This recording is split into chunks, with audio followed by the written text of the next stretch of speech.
Hello, everyone, and welcome to episode 152 of Through the Years, the podcast that reviews Ring of Honor show by show from the beginning. My name is Trevor Dame. I'm joined, as always, by the co-host of the show, Matt Feuerstein. Matt, been one of our longest pauses. We used to do 2 weeks and sometimes 3 weeks. Now we usually just do 3 week pauses, but because we did 2.5 weeks last time, it ended up this one being 3.5 weeks.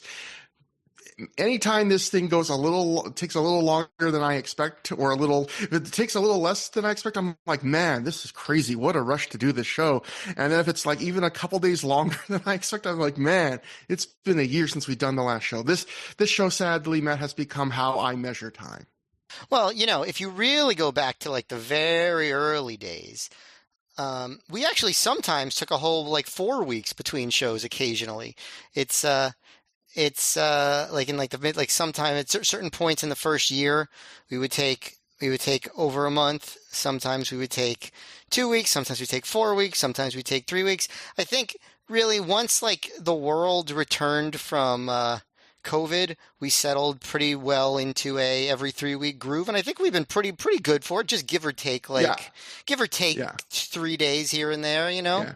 We keep you guessing. We never do a set day. We never tell you explicitly when it's going up. We don't do any of the things that successful podcasts do. But we have an audience. We have people that joke about how long it's going to take us to get to certain shows. I saw a comment like that this month where someone was like, "I can't wait till Through the Years gets to that event in 2042." So I see you assholes. We'll get to it. Well, but no matter what, we are going faster than we did in 2019, and so there. Well, I have missed all of you, so I am glad to do the show again. I was raring to go, and let's go. Why don't we go right into like one of the most fun topics? Because as always on Through the Years, we cover news that happened between the last Ring of Honor show and the one we're covering tonight in the timeline. And since there was, I think, a few weeks between the last show and this show, there's a few tidbits. And let's start with one of the a real a good feeling bit. It's a Chris Benoit follow-up news item because I was gonna say all of this holds the next few shows are all like happening in the shadow of the story, which has completely overwhelmed the entire wrestling world for a few months there. So I feel like that's going to be coming up a decent amount over like the next, I guess, given our timeline, the next year of episodes. Yeah. So Matt and I talked, in case you missed the last episode, which you shouldn't have, it was a good episode, but it'd be weird if you started with this one, but I guess any episode could be someone's first episode. But if you missed last episode, that was the episode Matt and I thought would be the best time to, because it really tied into a story surrounding the Danielson-Nigel McGuinness match on that show and how that was received. We talked all about the Benoit thing, our thoughts. We kind of tried to frame it for maybe people that didn't live through it, all sorts of things like that. But there was one little thing left out because just in the interest of time and so much, and I thought it was interesting, and it's appropriate because technically the news of the Benoit tragedy broke after the last show happened and the show just very shortly after the last show happened. So this is from the Wrestling Observer. Dave Meltzer writes, in an article in Newsday, ROH booker Gabe Sapolsky talked about his company's reaction to the Benoit murders. Quote, Chris Benoit was a wrestler's wrestler, he said. It was devastating. We saw our hero fall from grace in the worst way possible. WWE does not represent the entire industry. Just because someone is a professional wrestler doesn't automatically put them in this category that they're going to be a drug user. Roderick Strong said, quote, I would say it's more motivating than anything at this point because we're trying to make people forget about this. And I will say there was a fair bit of reaction like this too. And this was reaction I found a little bit even understandable, but also a little bit distasteful, where we talked, I think, on the last episode a bit about how afraid a lot of fans and people in the industry were about like how badly would this damage the industry. And I think in those quotes, you can hear the fear of like, hashtag not all wrestlers is Gabe's basic strategy there. And, Roderick Strong's like, well, we're just trying to make that our main motivation after this is, not to look within and think about how this points to the systemic issues with drug use and concussions and steroid use and just abuse. We're just trying to make people forget about this. And I always thought, like, even at the time, I don't think we should forget about this. So the same reason I kind of felt like people shouldn't try and erase Benoit from history, even though I completely understand anyone that never wants to watch a Benoit match again. I was like, I would be kind of unsettled if we just immediately forgot about what this was and what happened. Yes, but at the same time, when you're talking about like a 20-something-year-old like wrestler with kind of like some, you know, and I say this with some affection, dumb jock energy, Yeah. it's probably like the best that they can do at that point. You know what I mean? It's Yeah. just be like, let's Yeah. just go out there and get people's minds off of this and save it for the us malcontent weirdos on the internet Yeah. to, wax philosophical about it Yeah. and try to, Yeah. and try to be, I don't know, call for change and all that Yeah. stuff. They're the gladiators, man. We're the poets, clearly, that That's do the us. rhymes so that document history. Clearly, that we're I always think of myself as a mix of a poet and a journalist and a guerrilla documentarian. That's me in a nutshell. My favorite thing about the modern age is how the standards for journalism are so low that if you just post about a subject on Twitter long enough, people will say, you're not, you think you're a great journalist, or that guy's one of my favorite journalists. And it's like, I have social media. Like at this point, it feels like the standard for journalist is you talk about a subject consistently. All right, Trevor. I won't say you're my favorite journalist anymore, but I do consider you my favorite poet. Oh yeah, you know what? I'll take it. I'll take that much. Um. So next news story, PW Insider wrote at the time, Ring of Honor has canceled their planned return to Great Britain this October. I believe there was a fallout of sorts with local promoter Alex Shane. As mentioned a few weeks ago on the PWInsider.com Elite Hotline, ROH is working towards a Canadian debut later this year. So I'm glad I found this little news bit because earlier in the year I had gotten from different people and different sources mixed messages about ROH ever planning to do a show, another double shot in the UK in October. And this, I think Mike Johnson was pretty plugged into Ring of Honor at this time, so I trust him here. And yeah, the story I believe about the Alex Shane stuff was I don't think it's something you have to take like my word for. He hooked up with TNA and started helping them when they ran the UK. So I think he just found a better deal. And this, again, I have no inside knowledge of this, but this really does work to my theory of Nigel McGuinness ends up winning the ROH World title in October. So my thought is the original plan was Nigel McGuinness to win the title in the UK, to finally win the big one in the UK. And since that show that he wins the title on is in New Jersey, that ends up being a pay-per-view taping. I would not be surprised if that also, if the UK October show wouldn't have been the pay-per-view taping, which would have made sense because I think ROH on these shows was trying to make them seem as big and worldly a promotion as possible. And because of the fact that their pay-per-views had no live technology, they just filmed the shows like usual and sent a tape to the pay-per-view companies. It would have been no extra cost if they just decided, let's turn the UK shows into a pay-per-view. So I feel bad for Nigel with that. I feel bad that he didn't get the title win in the UK. It's one of many little, shit, poor Nigel things that happen for him in the next few years. That's a good point. I didn't think about it at the time.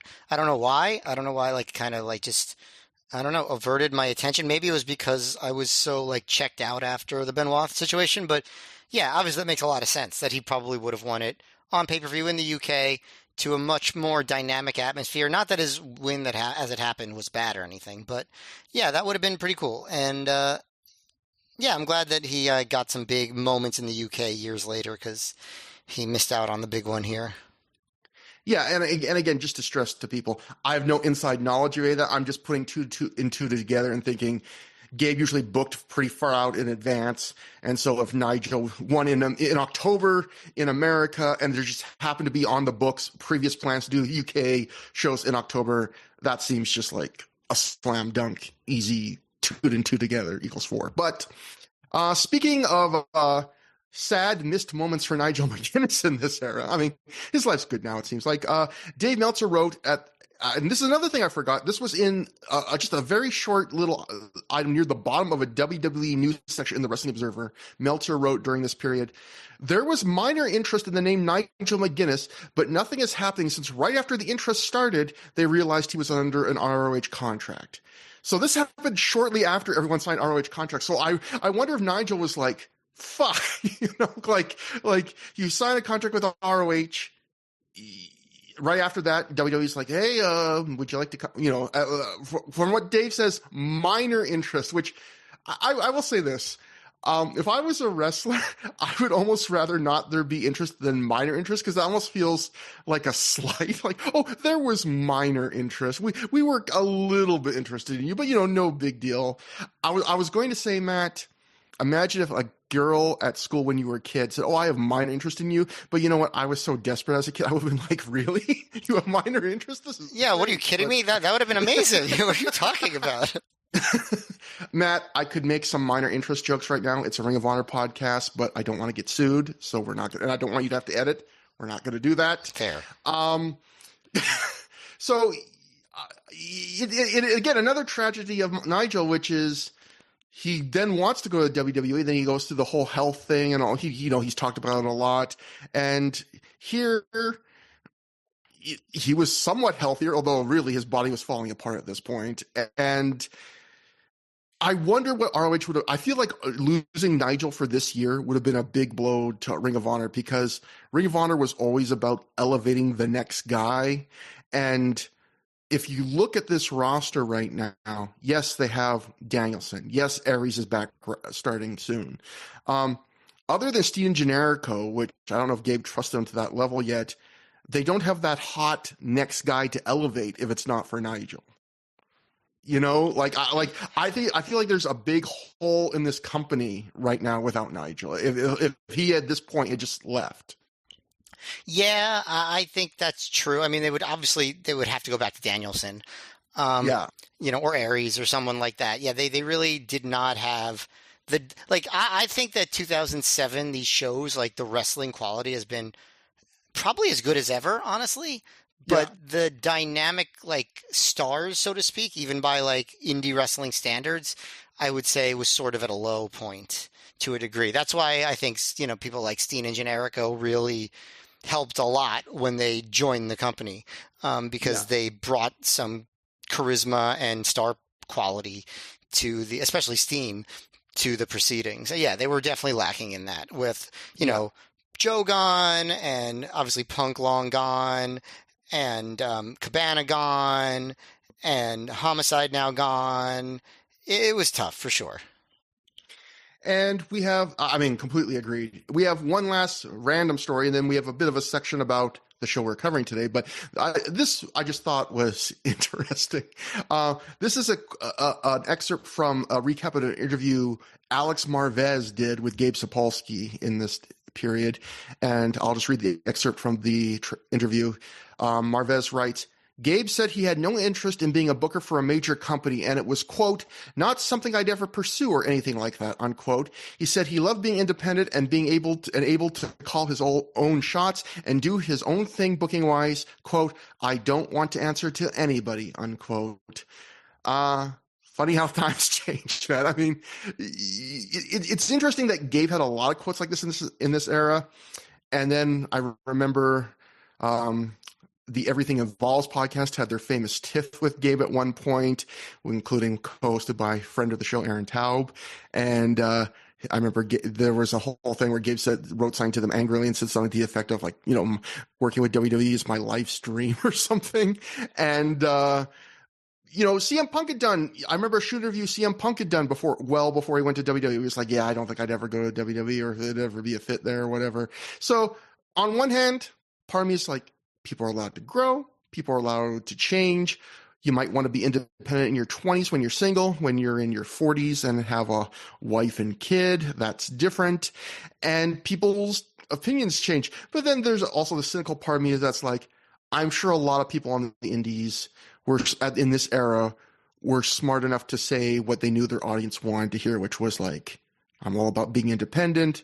Fuck the mainstream. Which is interesting because in this era of indie wrestling, there was enough of a divide still that there was, not everybody, but a segment, I would say, of indie fans that were like, we don't like the idea of you being like, we'll accept it. We won't, we've requested enough from the ECW fan era where we won't chant you sold out if you leave the WWE. We'll be happy on you in a certain respect, but we still don't want to act like, oh, you're gung-ho and treating like WWE like the major leagues. And I feel like there is a huge difference now where so many of the wrestlers on the indies and the indie promoters themselves are like, oh yeah, WWE's the major leagues. I would crawl through a desert to get a drop of Papa H's spit, stuff like that. It's gotten very different. And this is just a change in the general culture yeah. like not just in wrestling. I mean, like, in the 90s, which is like we're still sort of by 2007 still kind of feeling the effects of, like, not selling out was like such a, there was such a premium on that in popular culture, right? Like that was just such Yeah. a big thing that it bled into wrestling. And obviously, you look at Paul Heyman now versus then, and it's like, all right, well, he really put on a good act, acting like he was the rebel. But what he actually was doing was just capitalizing on what the culture at the time was demanding. We're now in 2025, and it's just not part of the culture anymore. So Yeah. that, of course, will affect wrestling as well, like anything else.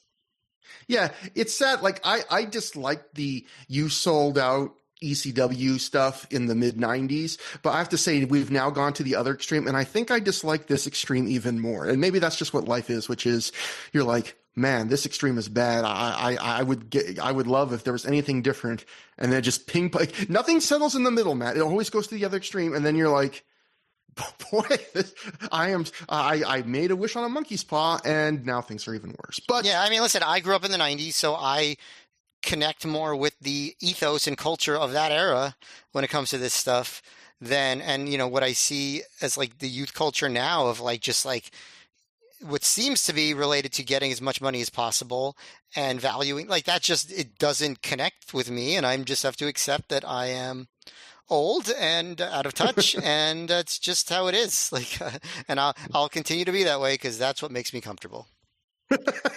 well, what makes me comfortable, Matt, is doing another great episode of Through the Year. So we will get to now, although again, we have some news about this show.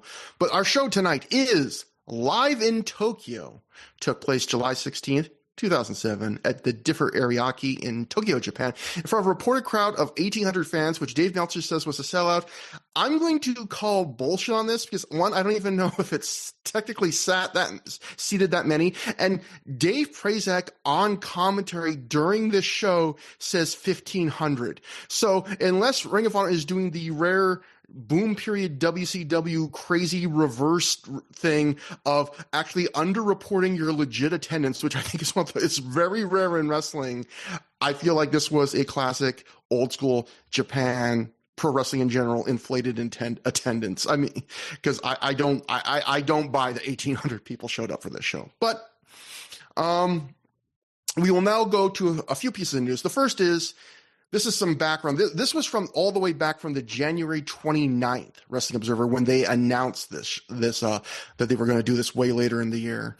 And a lot of interesting little pieces of information here. So Dave wrote, ROH held a press conference in Tokyo on January 22nd, announcing dates for July 16th in Tokyo at Differ Ariake and July 17th in Osaka at Second Furitsu Gym. Both are about 1,800 seat buildings. The first date will be a joint venture with Noah, and the second date will be a joint venture with Dragon Gate. Politically, ROH will be running the shows, and Gabe Sapolsky will be matchmaking and booking. He can use any Japanese wrestlers he wants, with the exception of people under contract in New Japan. The idea is to be about a dozen regulars from the U.S. and use the best workers from Japan to try and create 2 supercards for DVD sales. In particular, the best younger workers from Noah, like Go Shiozaki and Atsushi Aoki, are likely to debut along with Takeshi Morishima, Kenta, and Naomichi Marufuji, who ROH has brought into the U.S. in the past. Even though this carries more financial risk than going to England, which is a hotter wrestling market, Sapolsky sees these shows as better DVD draws. The England shows are basically matches ROH could do in the U.S., only they run them in England.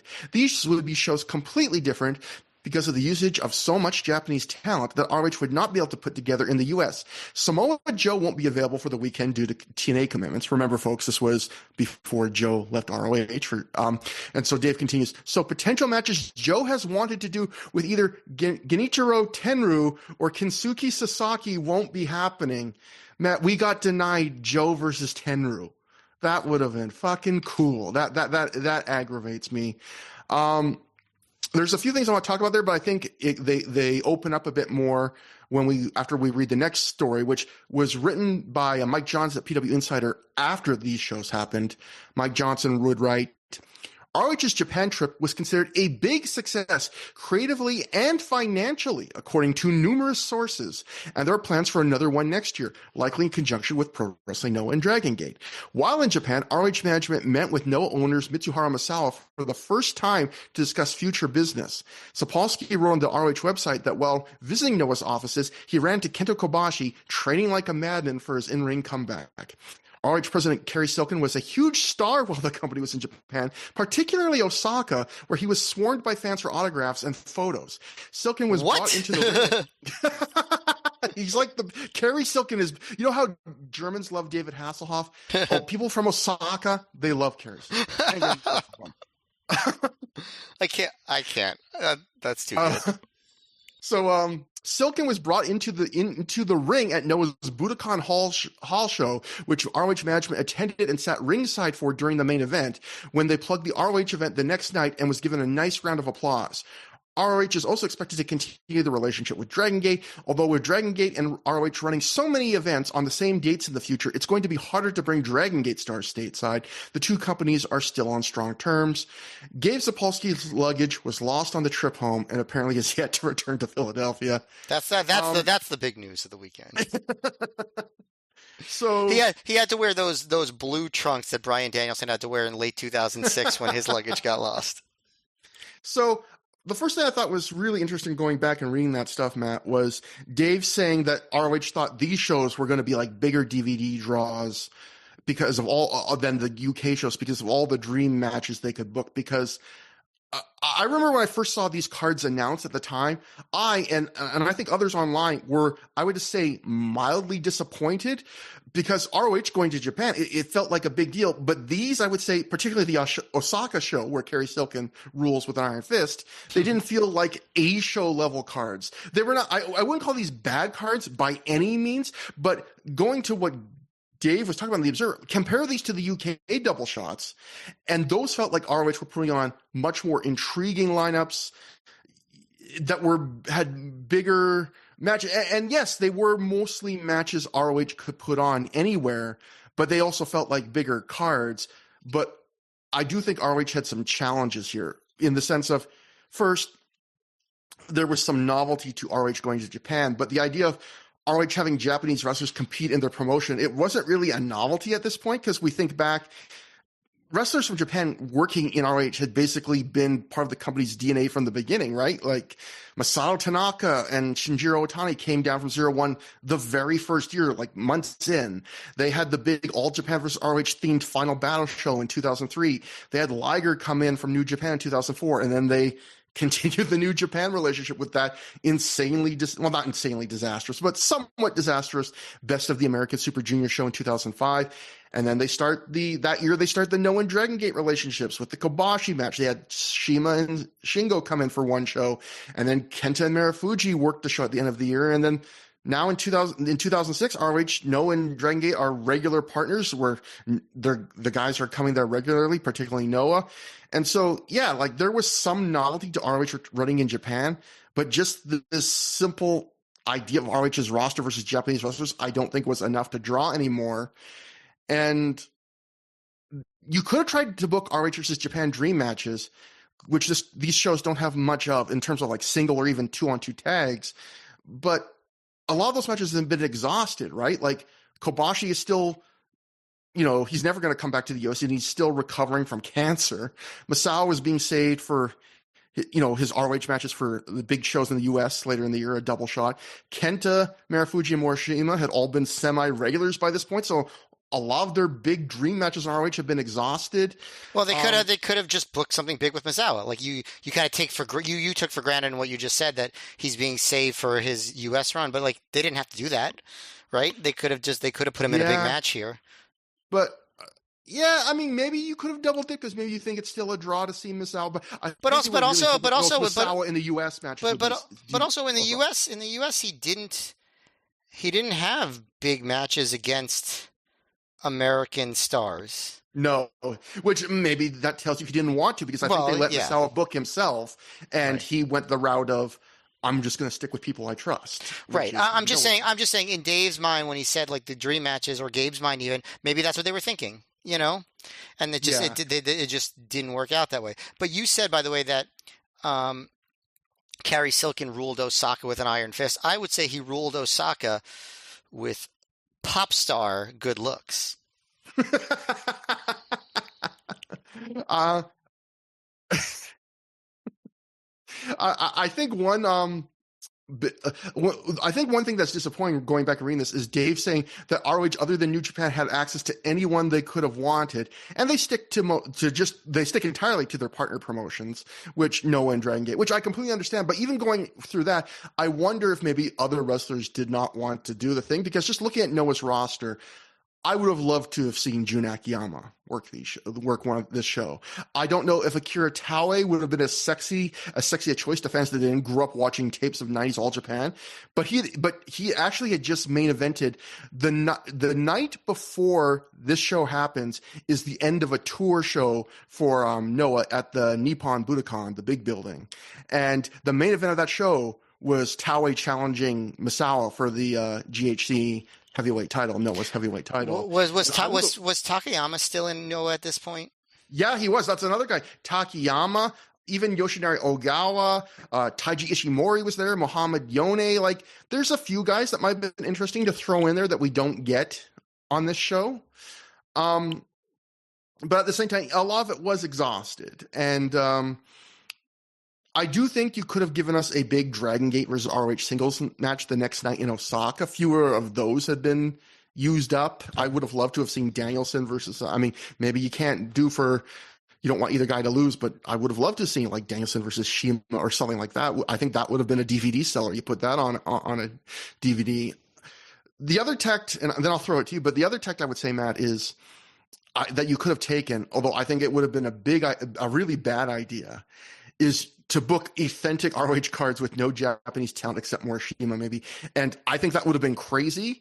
But I will say, as a North American fan, when foreign promotions run here, I hate when they try to pander by loading their cards up with local talent, because if I'm a fan of that promotion, I want as close to an authentic version of that show as possible because, I'm a fan of your promotion. I want to see what made me a fan. In fact, on this DVD, I think multiple times Lenny Leonard talks about how Japanese fans want the authentic ROH experience and we're going to give it to them. And I wouldn't say this is quite an authentic ROH experience. It is in some respects, but it's kind of a mishmash. Now, again, I don't think this would have worked because ROH's main market was America, and I think fans over here, including me, would have been pretty miffed if you ran in Japan and didn't take advantage of your close proximity to so much Japanese talent. Plus, it would have cost more to run authentic ROH shows in Japan because you would have had to fly out more names from America to fill out the cards. And having a bunch of Japanese talent they only fly in 12 names. There's 12 names, just enough to make it feel like an ROH show. So I think these shows, they're ROH trying to split the difference. They have some fairly big ROH versus ROH matches that are part of current ongoing feuds. Yeah, you have some Japan versus ROH matches. And then you look at this card, it doesn't quite look like a B show lineup, but it's not quite an A show lineup, or at least an A plus show lineup. To me, it's like a B plus, maybe A minus show lineup, this Tokyo show. And I just felt, when you read that first story from Dave in the Observer in January, you're just dreaming of, ROH says these are going to be bigger than the UK shows and all these dream matches. And again, this card is not bad on paper at all. But were you disappointed at the time? Do you have memories that even go back that far of the card that actually got announced? Maybe I was a little disappointed when they announced it. I will say, like, I do think what they did is probably better than trying to just run like a basic ROH show, like without all the Japanese talent, because first of all, running with Japanese talent, like that's a normal thing for ROH to do in America, like you said. Yeah. So it doesn't feel out of place. It doesn't feel like you're getting like like such a watered down version of ROH. And I think if you look between the two nights, you do get like a solid tag title match on the next night. I would say that the title match that they booked on this show was a big match. Like that would have been an A show main event in America, you know. Um, Maybe no other A show matches on this show, but also like with the crew that came, what else, like, what are the A show matches they could have booked? You know, like, I don't even know. So I don't know. I feel like, yes, this was not a quote DVD seller of a lineup, but I don't know how much better they could have done with the roster that they brought, if that makes Yeah. sense. And Like, yeah, yeah. sorry. No, you go on. You go on. I talked long enough. No, You have more things. I was gonna say like maybe they could have had like a straight up like ROH versus Noah tag team title match, like with the Briscoes instead of the trios match. But again, Kento was probably going to be a part of that trios match, which would have made it seem like a bigger match than it actually turned out to be. And they do have a tag title defense on the next night, so. Yes, I think probably they could have done more on the next night, especially. But this show here, kind of dull early part of the card notwithstanding, I think they put on a solid effort that I can't really nitpick too much. Yeah, and that brings me to another point, which was I was trying to reconcile how Dave in The Observer from January talks about this show could be, maybe a bit of a risk running overseas because of the costs, I assume. And then how to reconcile that with Mike Johnson right after the show happened, saying that this show, numerous sources were telling them this was a financial success. And, my initial reaction was promoters lie, and Ring of Honor lied a lot to journalists in this era or during all their first era of history about how well they were or weren't doing. But I do think I have a different theory, which is, another interesting thing about this show was where it was scheduled, because Noah, so like I said, the ROH brought 12 guys that lived in America from ROH from this, and they flew in Kerry Silkin, Osaka's favorite, Gabe Sapolsky, Todd Sinclair, Bobby Cruz.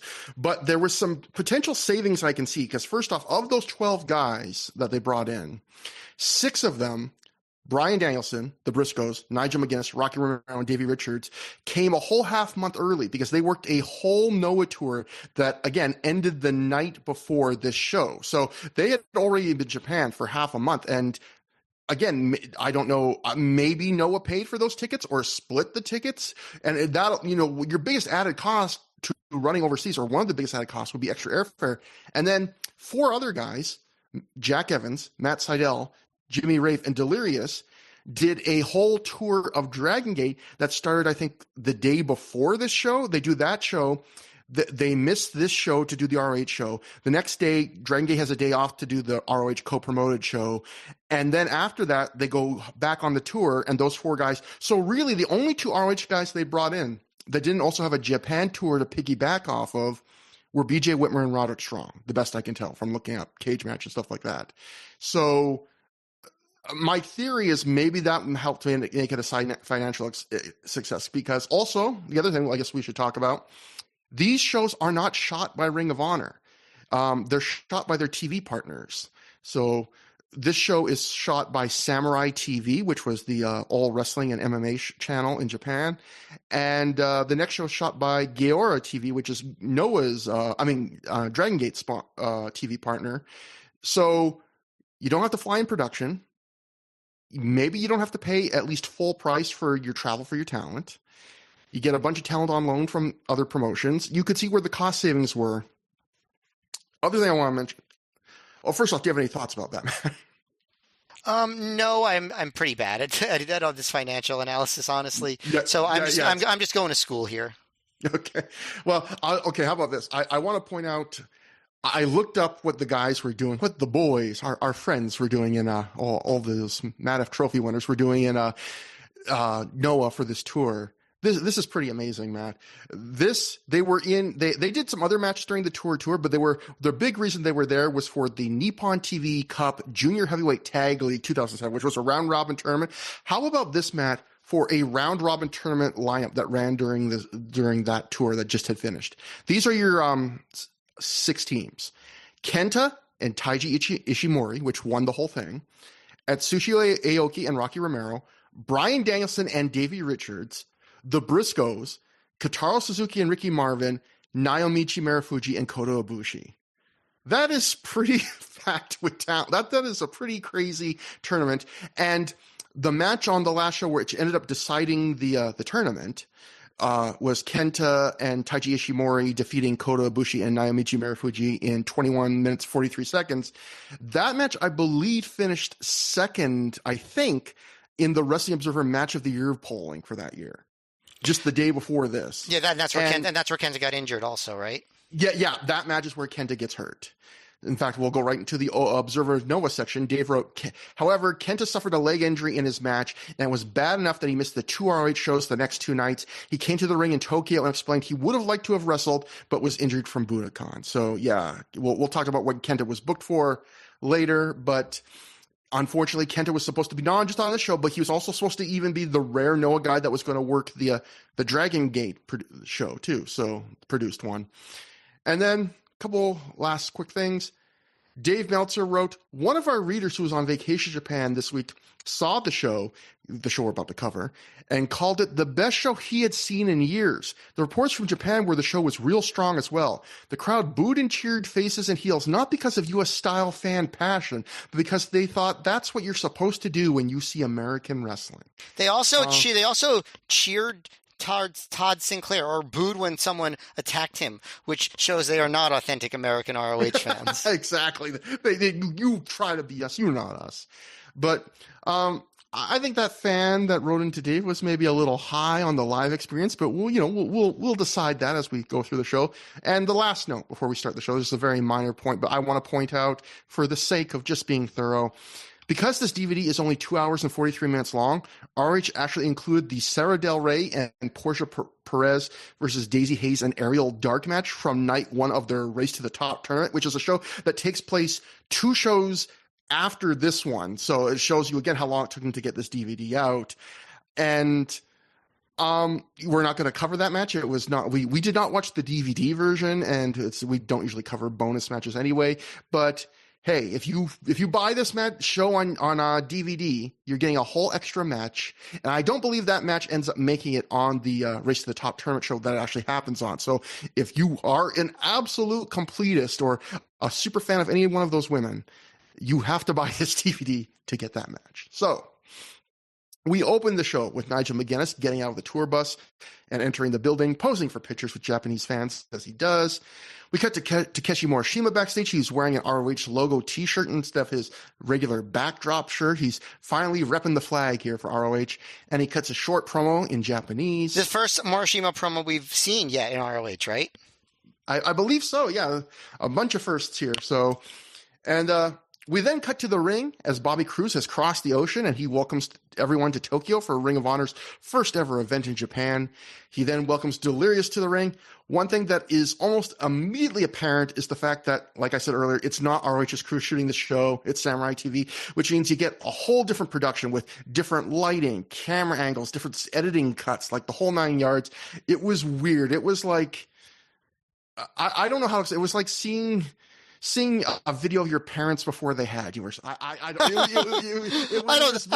think it was like that. I'm trying to think. It was like seeing something familiar yet strange, man. The framing was different, but Delirious mixes. It was like getting in a time machine and finding your mom and her hitting on you because she thinks your name is Calvin Klein. Okay, it was weird, but Delirious makes. Delirious makes his way to the ring, and there are at least a few fans holding these little dual mini Japan American flags. So Ring of Honor was really bringing nations together at this point. We need Ring of Honor back. Tony, you need to bring the old ROH back. This is the only thing that's going to unite this divided world. But Delirious gets in the ring. He cuts a promo on Delirious Ease that ends with "Welcome to Ring of Honor" in clear English, after which the No Remorse core of Roderick Strong, Davey Richards, and Rocky Romero run in and attack him. Soon after, Jack Evans and Noah's Kotaro Suzuki run in to make the save. They clean house. Jack grabs the mic. He talks a little bit in Japanese, so On all of his tours of Dragon Gate, Jack has clearly picked up a little of the language. Delirious takes Roddy out with a big dive to the floor and chases him to the back. And so our first match of the show begins. The No Remorse Corps of Davey Richards and Rocky Romero defeated Jack Evans and Kotaro Suzuki in 14 minutes, 1 second, when Romero pinned Evans after 3 roundhouse kicks to the head. Matt, before I throw it to you, for people that maybe don't have a lot of awareness, Kotaro Suzuki is a Noah Jr. who was making his ROH debut here. At this time, he was actually Noah's junior heavyweight champ, working as his masked alter ego, Musha King Terry, which is just one of the great names.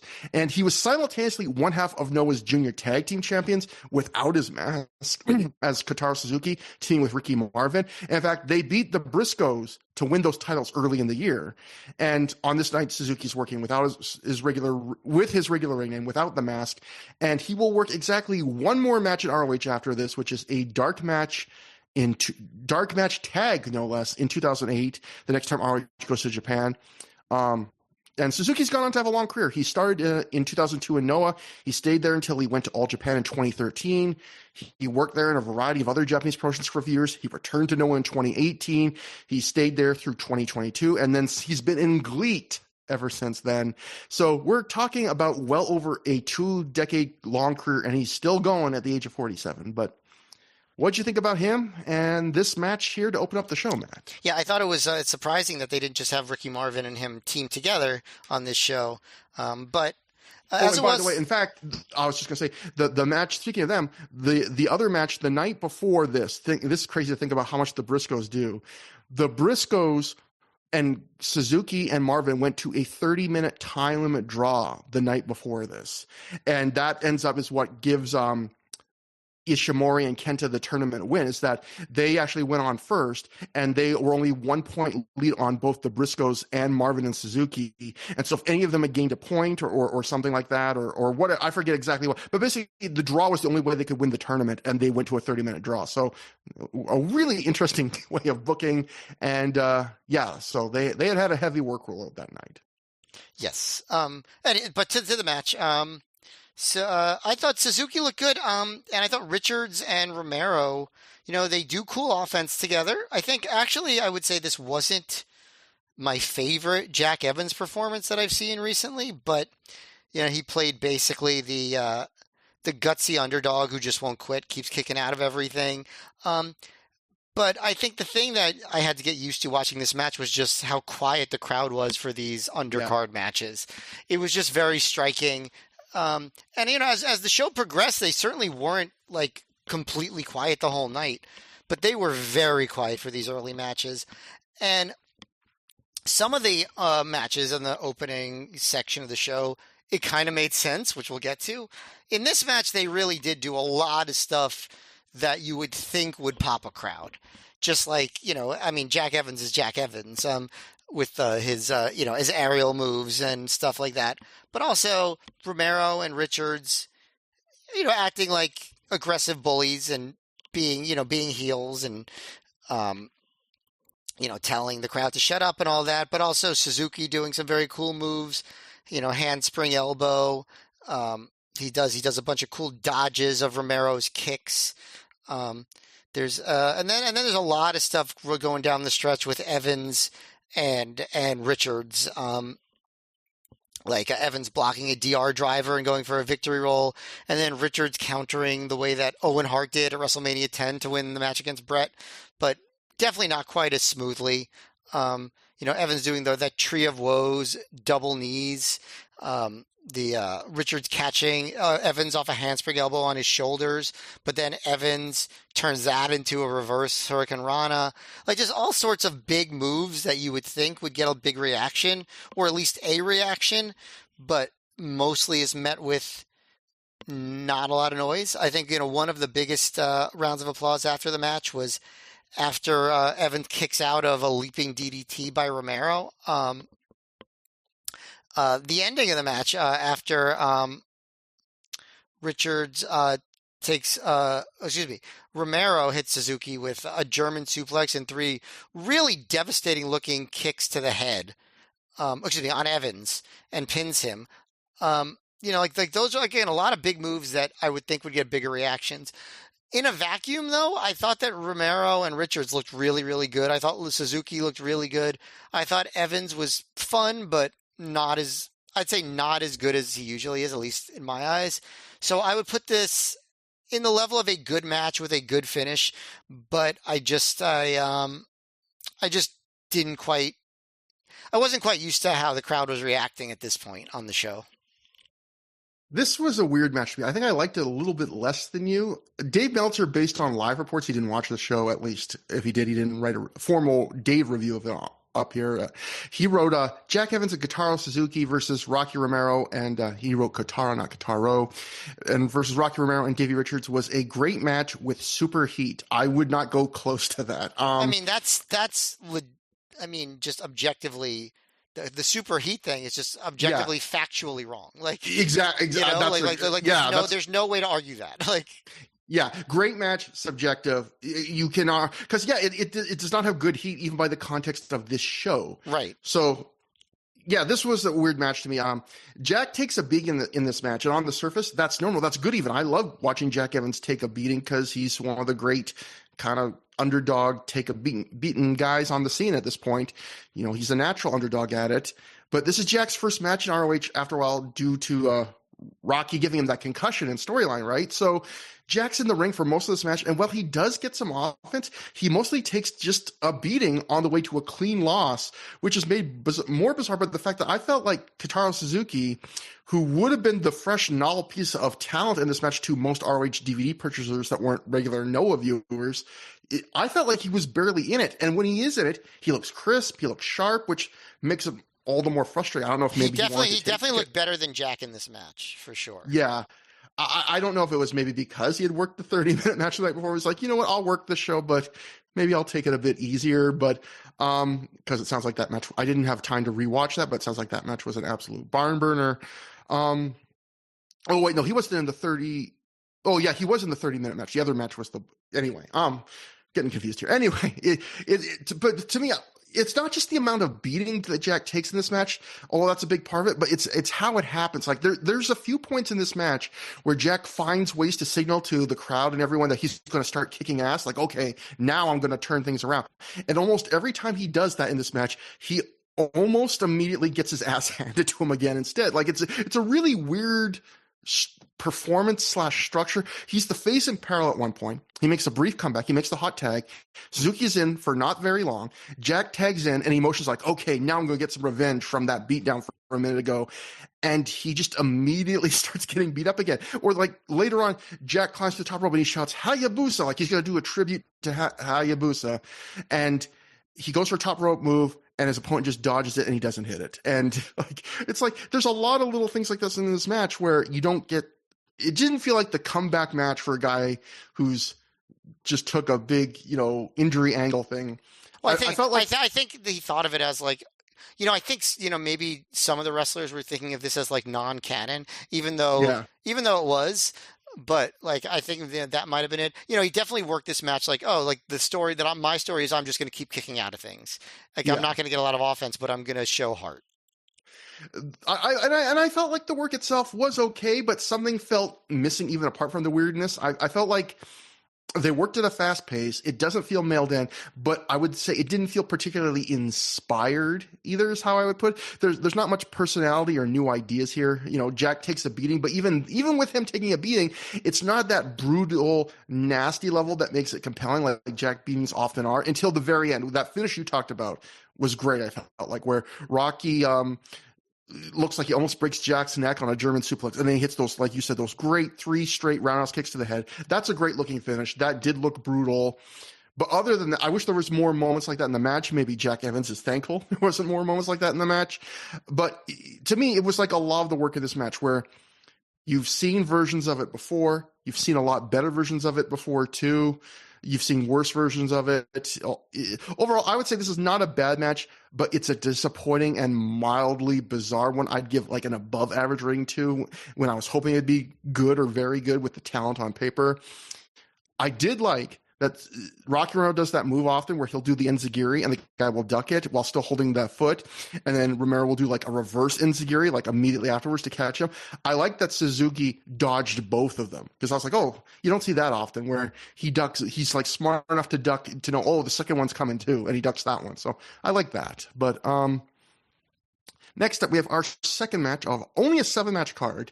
Shuhei Taniguchi defeated Akihiko Ito via pinfall in 9 minutes, 54 seconds after a Karelin lift German suplex. And yeah, for something completely different, we get a Noah Young Boys match. So really, this was only like a 6-match ROH card because obviously this is not Lenny Leonard. This is not part of the authentic ROH experience.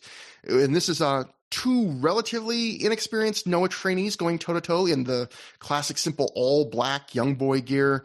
Both these guys started with Noah in basically 2006. They debuted at the very end of 2005, so I would say basically 2006. And both of them had a year and a half experience up to this point. Shohei Taniguchi would go on to have a whole career as Maybach Taniguchi. In fact, he's still wrestling today, and he's never left Pro Wrestling Noah, so he's had a long run there. Ito, though, retired from wrestling at the end of 2009, so he ended up only having a 4-year wrestling career. This was a Japanese student match. It was very technically competent. It was very basic meat and potatoes wrestling with no bells and whistles to adorn it. The Japanese rookie system, at least in some promotions, is, you train at wrestling school until you're ready. And then you start wrestling sometimes for years at the bottom of the card in rookie matches like this with no gimmick or flash or even colorful gear. And then eventually, sometimes you might go on to an excursion to a promotion in another country. And then only when you come back do you graduate into being a real pushed roster member with a gimmick and gear. And again, not every Japanese promotion does things this way, but some did. I don't believe there's a one-size-fits-all in wrestling. I wouldn't want everyone to come with the same way to bring up wrestlers, but I will say that sometimes when I watch American wrestling, I wish more places here had a system like this, because I feel like in America so often these days you have wrestlers who can do amazing moves, but their basics, their fundamentals are shockingly sketchy because I think a lot of times students... Name names, Trevor. No, I'm just kidding. Because I feel like because a lot of these students, they just barely get the basics down wrestling school, and then they're moving on. They want to move on to the more exciting things. And I've heard people talk that have taught at wrestling schools, and they say a lot of times wrestlers will be like, yeah, like when students come to the wrestling schools, they'll be like, I don't want to learn how to do a headlock. Why we're spending the first weeks learning about how to run the ropes and do a headlock and shit like that. Like I want to learn how to do a 450. And the guys are just like, the most important stuff is the early stuff, like the fundamentals. But I could imagine these days, maybe a lot more people are like, okay, as soon as you barely know how to do the basics, we'll teach you what you want to know. But in Japan, tell that to Logan Paul. Logan Paul loves Japan. Anyway, in Japan, so many wrestlers have this rock solid execution of the basics. And I think it's because of systems like this, where once you learn to do the basics, you spend the next couple of years doing almost nothing but relatively basic stuff until you can do it all, not just do it, but you can do it like perfectly fluidly in your sleep. And there is a cost to that. Like it costs a couple years of wrestlers' careers. I know New Japan in the last couple of years has started to say maybe we should be bringing along our wrestlers quicker, that we feel like we're losing some years of productive years of wrestlers by bringing them along so slowly. But the other payment you have to make is your cards will have basic student matches like this, which aren't necessarily thrilling and aren't going to be draws, but you have a spot for these kind of matches on your shows to build the future. And I do think that student matches like this are way more fun if you're watching them regularly. Like if you're watching every show you can from a promotion and you're seeing all the rookie matches, yes, there's going to be some repetition, but you're also going to see that slow growth in the wrestler from show to show. Like, oh, that's the first time they did this. Oh, they're getting a little better here. But for us just dropping in here for one match in isolation, we don't appreciate any of that. So I would say this was a perfectly average basic match. It had a nice flurry of vintage All Japan Noah near falls at the end, like that kind of finisher run I'm used to from them just in the final minute. I talked more about the student system match because I don't have hardly anything to say about the match itself. It was that basic and average. I would say the most notable thing about this match was Gabe got on commentary as Jimmy Bauer. And normally when he jumps on commentary, he is super quick because he just has something he has to say and he doesn't want to distract from the wrestling. But man, here he just talked and talked. He thanks all the DVD buying fans for making these shows in Japan possible.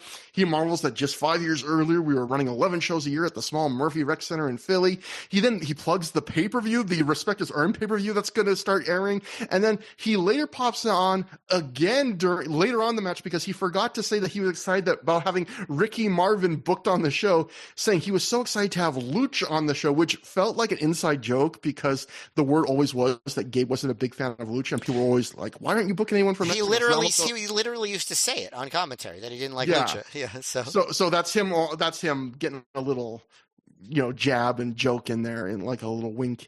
And so, overall, like, I would say the amount that Gabe talks here was not at the level of that crazy, really bloated 180-man scramble match in 2003. I think at the first anniversary show. Well, he was also the commentator for that, so it's a little different.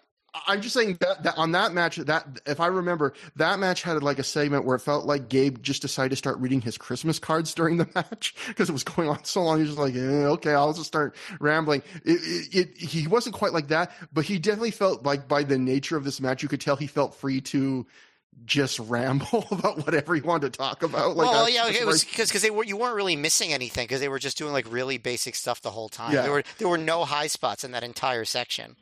Yeah, I was surprised he just didn't start plugging like his favorite juicer or something. It's like, what I bought really, getting a lot of work use out of it. So, the Juice Mix 3000. Anyway, Matt, I had barely anything to say about this match. Maybe you have more, but again, I thought it was just very competent. It was a student match. Yeah, I mean, it was competent. You could see some of the things that they were still learning to do, like near the end, Taniguchi, I'd say he nearly botches a belly to belly, and Ito got pretty lucky that he didn't land on his head. But the German suplexes that Taniguchi followed with were pretty good, and he that he ended up getting the win with. The one thing that I made me think of is like, man, what if ROH actually gave their students time to do matches like this? Instead of, quick bits where like either really quick matches against each other or getting squashed by the stars. Like, what if they just let them have like slower, longer basic matches? They never really did. And I mean, I know American wrestling is different and you have to get good at different things, but it is ROH after all, even even when Davey Andrews was there and, he kind of did that was back when, Punk was the trainer and he kind of tried to emulate this, all black gear and seriousness. Even he didn't get to do 14-minute matches, with Shane Hagedorn or whatever, Yeah, and that goes back to, I think, Japan was, some promotions in Japan were willing to make the sacrifice and ROH wasn't, where you could have a match like this on every card. You could occasionally have the veterans even come down and work them, but that would mean having one match on each card that wasn't going to be up to ROH standards. That isn't going to be a draw. Not that there aren't other matches on these undercards that aren't draws, but like a guaranteed one on every show. And if you could bring down the veteran to work the young guys, that's going to use up a veteran for a show that you could have booked in a more intriguing match elsewhere. But you do that because in the hopes. And I guess I will say, playing devil's advocate, you could make this argument that although Japanese wrestlers do jump promotions, typically they stay pretty loyal for a long time, often forever, to the promotion that trained them. Ring of Honor was a promotion where it was an understanding from all sides. You're young, you're rising up, you're going to spend a few years here at most. If it all goes well, you're going to sign somewhere else. So I guess you could make the argument. If the Japanese promotions put a lot of sacrifice into the young boy system, and it took them years to get the benefit from that, they were pretty confident that these guys will be around to deliver the benefit to our promotion. If Ring of Honor, built up the Davey Andrews of the world for a few years, there's probably not much of a guarantee that they won't then immediately, once they get good, go to TNA or WWE, at which point you've done all the sacrifice and you've gotten very little of the benefit. Yeah, no, it's a fair point. So after the match, we not only get one handheld camera cutting to a second handheld cam, they use a dissolve cut, which apparently Samurai TV loves. It turns out as you watch the show, that is their thing. They love that. I just wrote, because I was so, again, still at this point, so charmed by seeing a Ring of Honor DVD of this era with different production. I just wrote in all caps, Samurai TV, you crazy for this one. So I was enjoying the dissolve cuts, although there was quite a few of them. They love that. We go backstage to find Bryan Danielson in a purple shirt. I was like, wow, Bryan, you never. Yeah, you know what? Not Bryan's craziest fashion choice of the night. We'll get to that one later. Bryan says he's got his ear to the ground and he hears a lot of things. Word on the street is ROH and Noah are arranging for Go Shiozaki to come to Ring of Honor and maybe even be a regular there, like Kenta and last year, and like how Morishima is now. Bryan says ROH thought they needed someone to test Go, and who better than the best in the world? Bryan then says you better believe he's going to have his eye on whoever wins the Nigel McGuinness versus Takeshi Morishima main event tonight. And yeah, it's another interesting thing about how far ahead Noah and ROH were playing at this point, where Shiozaki does have his a match here, and they do realize the idea of having him go on like a Morishima Kenta style semi excursion for a year in ROH, except it doesn't happen till February, I think like late February of 2008. So this was like over a half year away. They were already planning it and discussing it, it's kind of amazing how that's another thing I miss, is when promotions actually plotted things out that far in advance for even things that were like relatively insignificant in the grand scheme of things, that they were like, yeah, Go's going to come in like 7 months. That brings us to Jimmy Rave defeated BJ Whitmer via pinfall in 10 minutes, 10 seconds after he hit a pedigree. Fans threw streamers for Rave, and there was actually a few toilet paper rolls. So, Matt, I don't know about you, but I got the feeling watching this show that, from just listening to the crowd reactions, that there were probably a lot of people that came there because of the Noah connections or because it was wrestling. But you could tell there were a few fans, like a vocal minority, that were like dyed in the wool, probably got the DVDs, ROH fans in Japan, because there was definitely always like a few fans who did the ROH chants, apart from booing. They did not boo, as you mentioned, they did not boo Todd Sinclair, but like, they even, a few fans during this match actually chant BJ from Whitmer and chant "Let's go BJ." And we'll get to later. Die, Jimmy, die. Someone said at the beginning of this match. Yeah. There are a few fans that knew all the tropes, so I thought that was interesting. Like, that's the impression I got. But what do you think of this match? And I guess do you think I'm correct in that there was probably a few fans there that were, but that was I don't feel like that was the majority. I don't feel like, man, there was 1,500 ROH fans there. I feel like there was a lot of wrestling fans there, and a few guys that were like, man, I love Ring of Honor. I watch all the shows. I think it wasn't the majority, but I think it was more than you're giving credit for. Yeah. Maybe I'm downplaying from the way I'm saying. Yeah, you're right. Like, I think there probably was a slight minority, but I think there were plenty of people there that were into ROH itself. And like knew the stars and probably thought it was pretty fun seeing Jimmy Rave versus BJ Whitmer. But they said this was the idea of booking this match was to give an authentic ROH experience. And I guess in the sense that there's usually on these shows a dull undercard match, they did provide that for them. It's funny because like these were two guys that were like, both in gimmick and maybe in Rave's case, in reality, kind of in a funk. So this match was wrestled like these two guys were kind of in a funk. Like it was just, I don't know what to say. Like it was like the crowd was dead for it. Like, and maybe dead's the wrong word. They were quiet, maybe respectful, but like because of it, maybe I'm being unfair, but the match felt very listless. I don't think the moves were hitting as crisply as usual. Like one of Rave's spears, one of his running knees. Like I feel like, was it like jet lag or something? You know, I just thought the match ended up seeming less than the best that these two guys could do together. You know, the heel work that Rave did was pretty basic. The big moves down the stretch were, I would say, you know, they weren't bad. They were not particularly dynamic. Eventually, after a few attempts, like the running knee, the some low knees and drop kicks, a buckle bomb by Whitmer and a running boot and a power bomb, the crowd does start reacting after the kickouts, but like by reacting, I mean light applause, whereas before you really didn't hear anything. Um, they and then I was surprised to see Rave win, but I guess the gimmick is still that BJ's in a slump because I know that Rave was pretty much near the end of his ROH run here. Um, but yeah, I don't know. The match just felt listless. I don't know what else to say. Maybe it was the crowd, but I also do think the work was less crisp, less energetic, and less on point than it normally is with these guys. So I would say this was, not a particularly good match. Yeah, I agree completely. And going back to your point about how there was probably more ROH fans or awareness of these guys than maybe I was making it sound like. I agree, especially because I was just thinking too.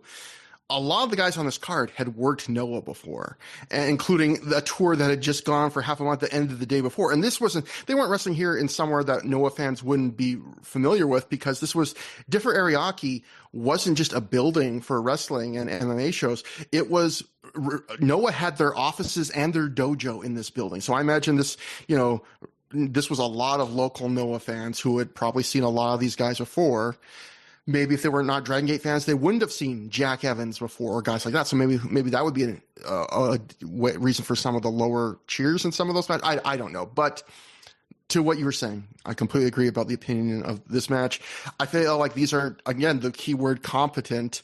These are two very competent, the old good hand workers. And I don't mean that in this case some people use it as a put down. For these guys, I mean that as a compliment. Those reliable, not going to be like top card guys, but these are guys who can be part of something great in the right situations and are usually dependable and reliable, but other times they can veer into their own different flavors of blandness. And so I didn't expect this to blow my socks off or anything going in, but I was a little surprised at how little imagination went into this match. Like, everything about this is extremely middle of the road at best. There's no emotion or story. This match is sold to us on commentary as, it's a battle of ROH's two longest serving active wrestlers. It's like you mentioned, they literally say, we're giving the fans the authentic ROH experience with this match. But the thing is, I felt like watching this match, if these two were having a match against each other, third from the bottom on a B show in Dayton, I'd expect a little bit more than we got here in what should be a big show in Japan, where that they should be like hyped for. It was to the point where I started to wonder if maybe the first two matches on the card were being like asked to hold back or something. And like, the way I would say is there's nothing new in this match and there's nothing extra in this match. It's two guys who are professional and sometimes bland having a blandly professional match. Like, it's everything is something you've seen before. There are no extras. There's no wrinkles. This is a 7-match card. One of the matches is a Noah Students match.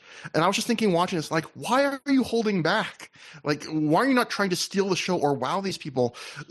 The most entertaining part of this match was some fans seeming to get a kick out of Jimmy doing very basic healing, and one fan in the crowd clearly being Japan's biggest BJ Whitmer fan. Otherwise, I would call this a flat average, and I stress the word flat in that. But then the funny thing was, I was like, I remembered that these guys did have a match against each other recently, earlier in the year, in America at the 5th Year Festival, Chicago. So I was like, well, was that match better? So I looked up at my notes because I couldn't even remember the match. And I looked up my notes for that episode. And I remember my notes said that I called that match 2.5-star average and a cap off to one of the flatter first hours of an ROH show I'd seen in a while. So you know what? Maybe this match is exactly what these two are capable against each other, because that's exactly basically what I would say for this match, right? Well, that's what I said. There was an authentic ROH experience. Yeah. So you know what? At the end of the day, past me and you agree, this was exactly what I should have expected. I don't know why I expected more from these two. I guess the setting, and even though I've talked way too much of the Star Show, I forgot one thing I wanted to mention that I thought was interesting too. I monopolized way too much of the time. But we talk about how these shows, only had 7 matches and, only 12 ROH guys. The Dragon Gate tour that was running did have 2 other ROH guys on it. Austin Aries and El Generico worked the entire Dragon Gate tour, and they did not work the ROH shows. Now, the Aries one I can understand because he had just come back, and maybe it was like a late ad or something, or who knows. It's interesting they didn't put Generico. I guess they had planned I guess because they had planned the the Japan show since early January, I mean mid-January, and the Generico and Steen stuff didn't catch on, really cement themselves as new guys till, a little bit later as regulars. Maybe Gabe had already plotted like who was going that soon ahead, but man, Generico would have been a welcome addition to these shows, and Aries for that matter. But we cut backstage where we find the Briscoe brothers, and Mark is wearing maybe the most amazing shirt I've ever seen. It is an Akira Taue shirt where a cartoon Taue is holding a title belt in one hand and a giant fish in the other. And I want that shirt. I don't wear wrestling shirts. I might, if I got that shirt, I might wear it. So, I mean, who am I kidding? I'm never going to get another date anyway. So, they say they've got a big 6-man tonight, and they've got a partner, and they pull Naomichi Marufuji into frame. Marufuji says, "Man up" with the Briscoes, and we cut away as everyone, I paused a few times, everyone as they cut away looks like they're a second away from laughing their asses off. Like, the Briscoes particularly seem very tickled by Naomichi Marufuji saying, "Man up." So, that was adorable. And that brings us to Bryan Danielson defeating Go Shiozaki via submission in 26 minutes, 43 seconds when he made him tap out to the cattle mutilation. A few fans do the "you're going to get your fucking head kicked in" chant. So again, yet another sign that there were some fans here that were the real ones, quote unquote. If you're in Japan and listening to Through the Years right now, email us at throughtheyears@gmail.com. I'm sure you're not. I will say, I mean, you can see when you look at the analytics, like where people download the episodes, and it's not a lot in Japan, but it's also not zero.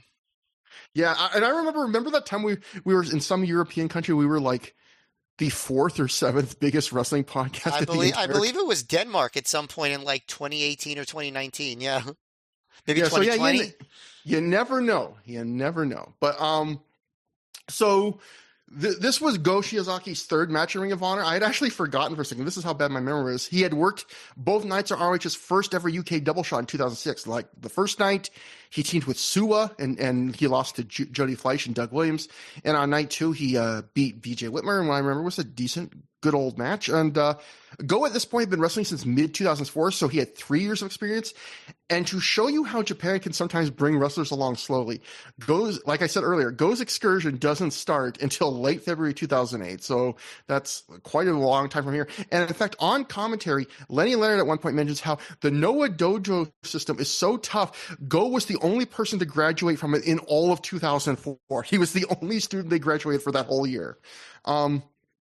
So right from the start of this match, there's a different energy here from anything else on the show so far. When I was rewatching this DVD, I was feeling like you meant, like, wow, this crowd's pretty quiet. I know I'm a big Japanese wrestling fan. I know they can be very respectfully quiet, but I was like, oh, if they can be louder than this. And I was like, is this going to be the whole show? And I would say from the energy, from the wrestlers, from the crowd, everybody, from before the match even starts, it's like, oh, there's a different energy here. No one is holding back here. This is a meaty-ass, everything on the table wrestling match. This match had something that so much wrestling, I feel like today, and even in the era we're watching of this era of wrestling, missed, which is struggle. This is a match where there are so many moments in this match where a wrestler goes for something and it doesn't work. And sometimes they'll try it a second or third time, and sometimes it'll pay off, and sometimes it'll bite them in the ass and it'll never pay off. There's like simple things like Danielson at one point, he tries every way he can to get out of a stretch early in the match before he just gives up and it's like, okay, I'll just walk to the ropes and get out, where he makes it clear, like, he could have done that before, but he had this pride of he wanted to get out of it from wrestling and he couldn't. And then there's stuff like Go Shiozaki goes for this Tree of Woe drop kick, but Bryan blocks it, and he sits up in the Tree of Woe, and Go just immediately attacks Bryan. He grabs him. He starts chopping while Bryan's upside down the Tree of Woe, and then he hits the drop kick on the second try. There's stuff like Go tries for a suplex, and Danielson keeps fighting it, and he finally catches Danielson mid-air as Danielson's trying to knee him as he's lifting him up in the air, and he just captures the leg, and he hits something that I would say is like halfway between a Northern Lights bomb and a Fisherman's Buster. And even at the end of the match, Go tries he has this big moonsault, and he tries it not once but twice, and each time it bites him in the ass. The first time, Danielson counters it, catches him on the top turnbuckle, hits a back superplex. Second time, Go just crashes and burns. It never pays off. It's just something he tries multiple times, and it doesn't work for him. And I feel like wrestling so often is too clean. It's too back and forth. Even the counters today happen so quickly, and they almost always hit successfully the first time. I love to hear that there are so many times in this match where wrestlers are trying to accomplish specific things again and again. And sometimes it works, sometimes it doesn't. It gives it everything so much more weight. And I also felt there was fun storytelling in this match because in the first portion of this match, Go, who's, he's a somewhat sizable heavyweight and he has the clear power advantage in the match. He's completely pasting Bryan with chops that sound so loud that in this more respectful Japanese crowd setting, they sound even louder. And then eventually Go crashes and burns on the outside. He hurts his arm. Bryan does some fun arm work on it. And then he dares Go to chop him over and over. And now the chops have way less effect. And Bryan is such a cocky shit. He's so happy this is happening. And there's this great moment where once Bryan dares him to chop him again, and the crowd and Go chops him, and the chops don't have as much effect anymore, the crowd, you can hear, has this crazy reaction where they're like, ooh, they're like, ooh, we understand that. That's a neat thing you did. Like, which is such a cool crowd reaction. It's not like a big pop. It's just like, ooh, like that. Oh, you screwed him over now. And Go does eventually start ignoring the arm stuff at the end, but he does a good enough job in the body of the match that I can sell myself on the idea that he's, powering through the pain. And he makes enough of an effort. I can do that. And it was so cool to see the crowd get into things. That's another big part of the fun of this match is, yeah, up to this match, this crowd had been respectful, but they hadn't been given a lot to react to either, maybe apart from some stuff in the opener. And here, right from the opening bell, they're already more invested than anything they've been invested than anything else on the show so far. When Danielson flies from the top rope into the front row, that dive he does sometimes, the crowd pops in a way they hadn't the whole show up to this point. Biggest pop of the night thus far. The first ROH chant of the show, and from there, the rest of this match, this crowd goes, they're not just invested, they're hot. It's like, oh, now I realize this crowd could be this hot. They just were waiting for a match to really engage them. And you can tell there's a point in this match, probably that dive, where the crowd realizes, oh, we're seeing something great. And as soon as this match ends, they launch into applause. They give a second ROH chant. I thought this match was great. It's not a match of the year contender. It won't be on my end of years list, but I would say this is like on the high end of a flat 4 stars. Last episode we covered Driven, and I thought that was a great pay-per-view, but I felt like Danielson Nigel was the first match on the pay-per-view portion of that card that had real depth, like subtle things you could appreciate, a real sense of build. I have not felt like the first 45 minutes of the show were like the Driven pay-per-view. The first 45 minutes, the first hour and a half or whatever of Driven was much better than the first 45 minutes of the show. But I did get a similar feeling watching this match where I was like, wow, this match has a lot more substance than compared to everything that's come before. It has a lot of meat on the bone. Everything before this match was a wingette. This was a county fair turkey leg. And I felt like Bryan made Go look like $1 million. He made him seem like a badass. He sold big for his strikes. He gave him quite a bit, but not too much. And he made beating him seem like a real pain in the ass effort. And I guess to sum up, Matt, I will say there are long Danielson matches where I feel like they're great, but I also feel like I also end them going, that was a long match and it felt as long as it was. This was 26 minutes. It did not even feel like 20 minutes to me. We're starting to see the era of Bryan Danielson, which is sort of like the modern era where he does the long matches, but there's no more, I don't want to use the word meandering, but the matches are much tighter and more focused, I'd say, across the board now.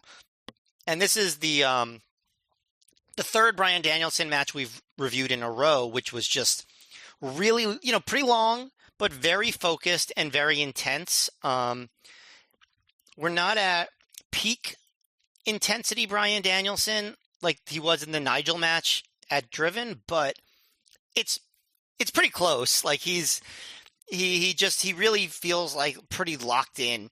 The early part, like just right at the beginning, when the match is at its quote slow point, he's just doing these really interesting holds and working this Indian deathlock in an interesting way. Like that's his like slow basic stuff to start, and it just gets better from there. I would say that you're right that Danielson made Shiozaki look like $1 million and kind of led the match. But I do think that Shiozaki was great on his own here, especially for someone with his level of experience. You can be carried by somebody like Bryan Danielson, of course, but there's also another version where you actually like rise to the occasion and you keep up with someone like Bryan Danielson. And that's pretty hard in and of itself too. And I think that's what Shiozaki did here. I don't think this was a pure carry job. I think that Danielson couldn't have this match with anybody. I Yeah. think that Shiozaki, the intensity of the strikes that he delivered, the way he sold his arm, the way he started using his left arm late in the match for some of those chops, um, because the right arm was getting weakened. That spot that you mentioned where Danielson was kneeing uh, Shiozaki in the head whenever he tried to suplex him, so he just cradled the leg and turned it into that Fisherman's Buster / Northern Lights bomb. Like that was one of my favorite spots that I've seen in a while. You don't see stuff like that too often. The suplexes that Shiozaki did, the kind of like the fighting spirit that he projected. I really was impressed with him in this match. I think, with Danielson, obviously, it just goes without saying. But yeah, I don't think this is a match of the year necessarily, but I do think it's a truly great match and like something that anybody who loves Bryan Danielson should check out. It's on YouTube and it's well worth going out of your way to see. Um, I think that you're right that the crowd was waiting for something to engage them, but I also do think it wasn't just purely like an effect of the work. I think there was a element of we see these wrestlers and especially we see Bryan Danielson as somebody we came to see. And so we're already more receptive to it. And then of course, yes, Bryan Danielson just is on a level above everybody else. And Shiozaki was great here. So I thought this was a truly great match. Yeah, and there was some ROH, clearly some diehard ROH fans there because we've talked about the other references, and they're clapping here. There was some scattered applause when he does the "I have till 5" bit, and yeah, going to what you're saying there, if you're an ROH diehard fan in any country, if you've never seen, I mean, you would have had if you're a Noah fan chances to see Bryan before, but Bryan is still going to come off as one of the biggest stars from this promotion you're coming to see. He like the king guy that's so good that you've seen do such cool things on DVDs. And to your point, I agree that, I think I'm glad that you point out that Shiozaki deserves some credit too, because I would say that the way I would put it is, like you said, we had just seen Bryan do 2 other really big matches with Kenta and Nigel. And while those matches were better than this match, those matches were like really great, like in maybe considering them for end of year lists. This match, it's not a world away from those matches, right? It's like a half or 3/4 of a star away. It's not 2 stars away. And so, yeah, that I think that Go takes some credit for that, where like I can step into the shoes of these really great workers against Bryan, and I can have a match that's not quite at that level, but for a guy of my experience, isn't miles away from it. Yeah, I mean, yeah. Yeah. I mean, this is a match that in my opinion, that at the time, like this was a match worth buying a DVD for. Like, Yeah. it was like I would say just legitimately great. Like not like low great, not high great, but just like great. And that doesn't happen on every show. This was, for sure. There are shows we see that don't have a match like this. Definitely not. Like this good. Most of them, I would say, don't have a match this good. I mean, there are shows that might have more depth or whatever, but yeah, in terms of just if you're just give me the top end matches, this show would have to go above a bunch of shows because this show has a match that is like one of those. You should see this match. You should get this DVD eventually. This would not be a match I would say you have to run by the DVD eventually, but I was like, if it's on sale, throw this DVD in because you're going to want to see this match. It's really good. But like I said, it's on YouTube, so just check out the match. Yeah. The wonders of technology. Now you don't have to buy the DVD. After the match, Danielson grabs the mic and he says, "Cut the music." He says, "Tonight is the first night that Ring of Honor has come to Japan. Tonight for the ROH World title, we have Morishima versus McGuinness, and whoever wins that fight, Bryan wants a title shot," which seems like a weird thing to ask when he literally just won a title shot on the pay-per-view they taped the show before that he hasn't been given yet. Like he's almost acting like someone that is having to like convince people to give him a title shot. He's owed a title shot. He just won it. But that doesn't air for like months, which is like I said, the weirdness of the timelines and the booking continuity that Gabe had to keep track of because of the pay-per-views. Yeah, yeah, it's getting weird. If you watch the way the order the shows were taped in, we've started to notice the last couple shows. This is when it starts to get weird. Um, Anyway, the fans pop for Brian's challenge, and Brian offers Go a handshake, which Go takes. Brian leads the crowd in a loud ROH chant, and I think Brian Danielson's good at wrestling. I mean, I don't know how many more times we're gonna have to find new ways to say he's amazing, but it's good. We're gonna have to find a few more. So we go backstage where this might be my favorite part of the show, Matt. We go backstage where referee Todd Sinclair is standing by with Ricky Marvin. Todd tells us that it's intermission, that Becky Bayless couldn't make it, and so Todd Sinclair is going to take over interview duties. And I want to stress interview duties, he says. He says, I want to stress this. He says that's how he said it. Todd Sinclair did not say, I am going to take over the interview duties. He did not even say, I, Todd Sinclair, am going to take over interview duties. Todd Sinclair said, and I quote, Todd Sinclair is going to take over the interview duties. Like he talked about himself in third person. Ricky says he's happy to be in Ring of Honor. He then says some things in Spanish that end with Viva Mexico. And a very awkward Todd Sinclair says, okay, those are words from Ricky Marvin. We're actually going to start the second half, and I have to get to the ring, and I'm going to wrap this up. At which point, he runs off camera, leaving Ricky Marvin alone in front of the camera, and Ricky just, like, sticks his hands out at his side and looks perplexed, like, what the fuck happened? And I wrote in my notes, was this a shoot? Question mark. I don't think it was. But also, you left out the part where he says, I'm taking over interview duties, and literally all he says is, I'm here with Ricky Marvin. You know what? Not much more than Becky Bayless did. No, I was going to say, but it's funny to see like the, kind of like the disintegration of the interview levels as far as like, you have somebody who asks questions and follow-ups. Then you have Becky Bayless, and it's just like, hey, how does it feel to be at the show? Okay. And like, that's decent, or whatever she says. And then it deteriorates further to Todd Sinclair just being like, I'm here with Ricky Marvin. Okay, time for me to run away. Like, yeah, we're at the point where literally you could just have a scarecrow with a mic taped to one of its arms, and then have a tape recorder that when you press play, it just says talk. Yes. I mean, we're getting to the point. But I thought this, I assume this was done on purpose, but it makes ROH look so rinky-dink and slapdash that like, I have to do this, and then I have to run to get to the ring because I'm pulling double duty, and then having Ricky Marvin like look like confused and befuddled what just happened. It was like that was certainly a choice, but you know what, I love when they add in elements of rinky-dinkness. Like it's part of what gives ROH its charm, even all the way in Japan. We cut to Brian Danielson backstage talking to some Japanese media or fans, or I don't know. He was posing for pictures or something. I don't know. He was standing next to some people. Some of them were scribbling on notepads. So I assume reporters. But next up, we come back from intermission, and we have the Fight Without Honor match. Delirious defeated Roderick Strong via pinfall in 17 minutes, 43 seconds with the Chemical Imbalance 2. So a big match in this feud. It is part of the authentic Ring of Honor experience, Matt. What do you think about the authentic Ring of Honor experience that was brought to Japan on this show?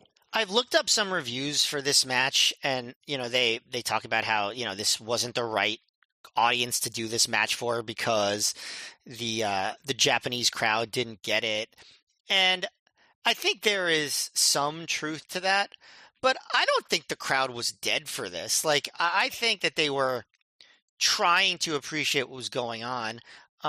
Obviously they weren't anywhere near as into it as they were in the previous match or some of the matches that came later. But what I think was just like this match didn't feel or intense or violent enough to justify the stipulation. So while I think that it would have gotten a better reaction in most of the buildings they ran in America, I don't think it would have come off that much better.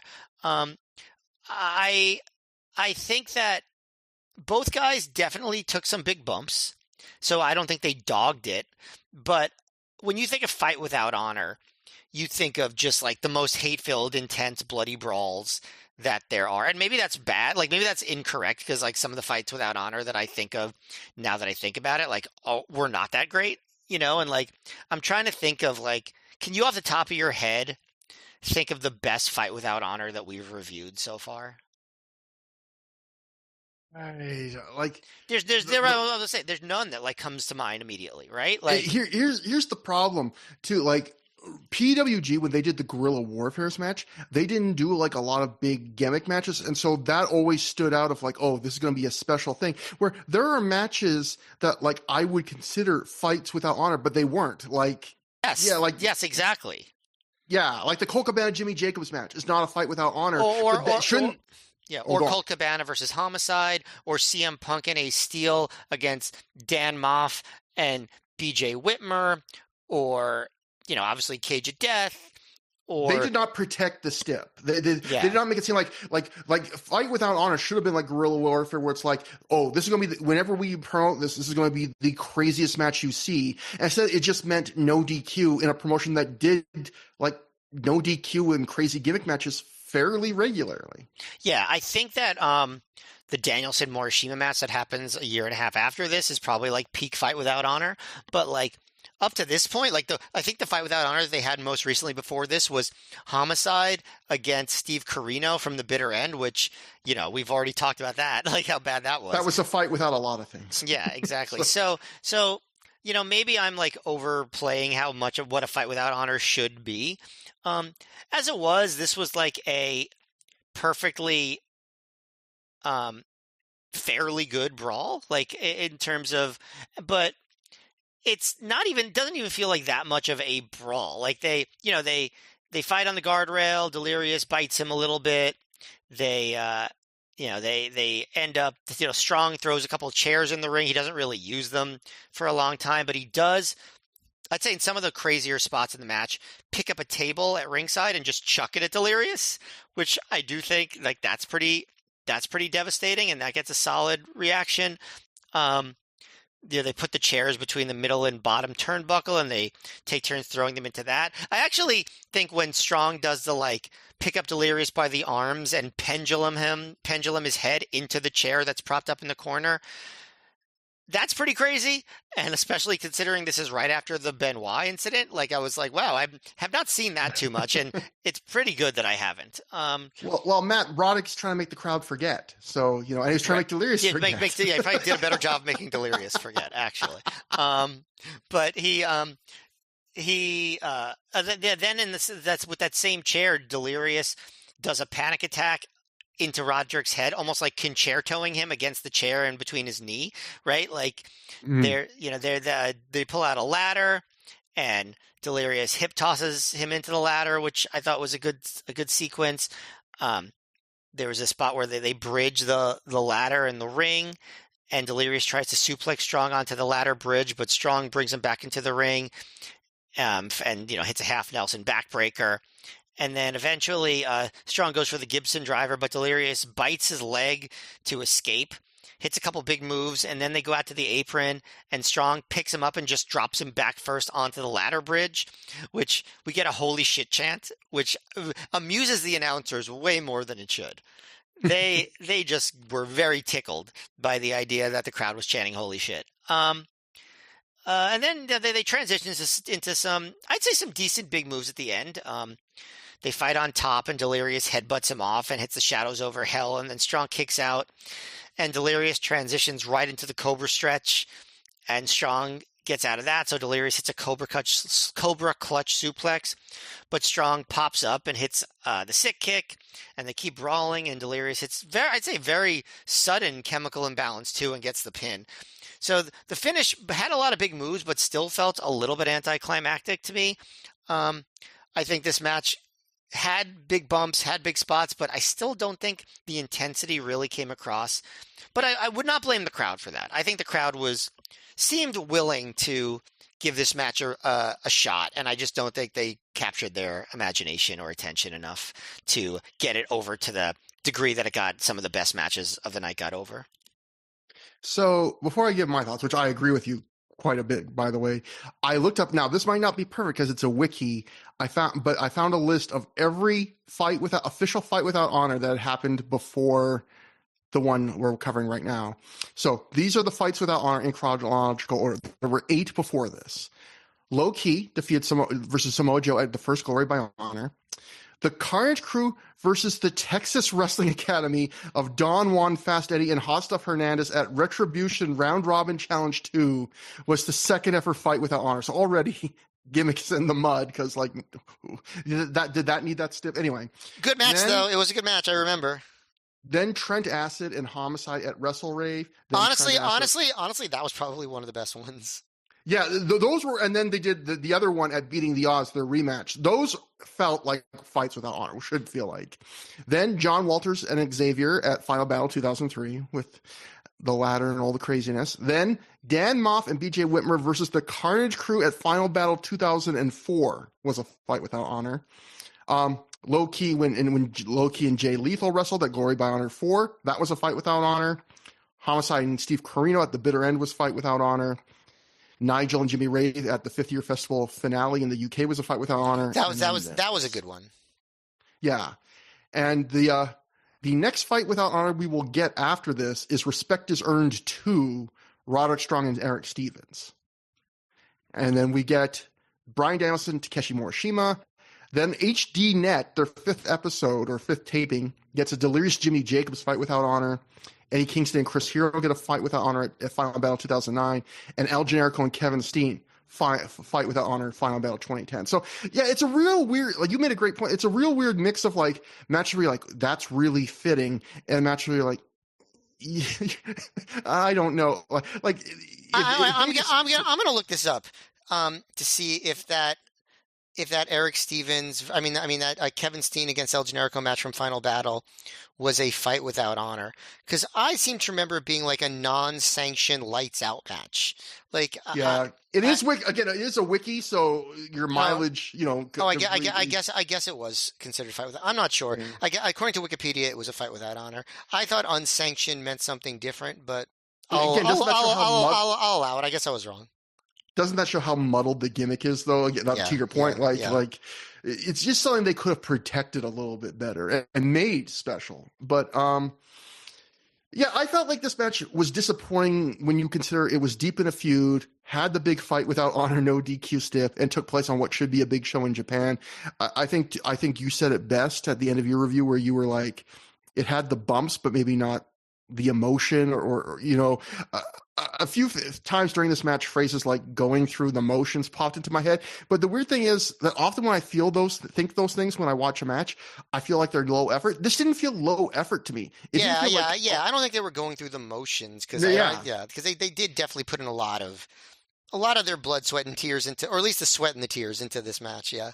Yeah. This didn't feel like amazing effort, but it felt like pretty good effort. And it also, but I guess why I started having that phrase pop into my head was I feel like it felt like they were checking boxes. In a big no rules match, deep in a feud, I want hatred, I want ugliness, I want brutality.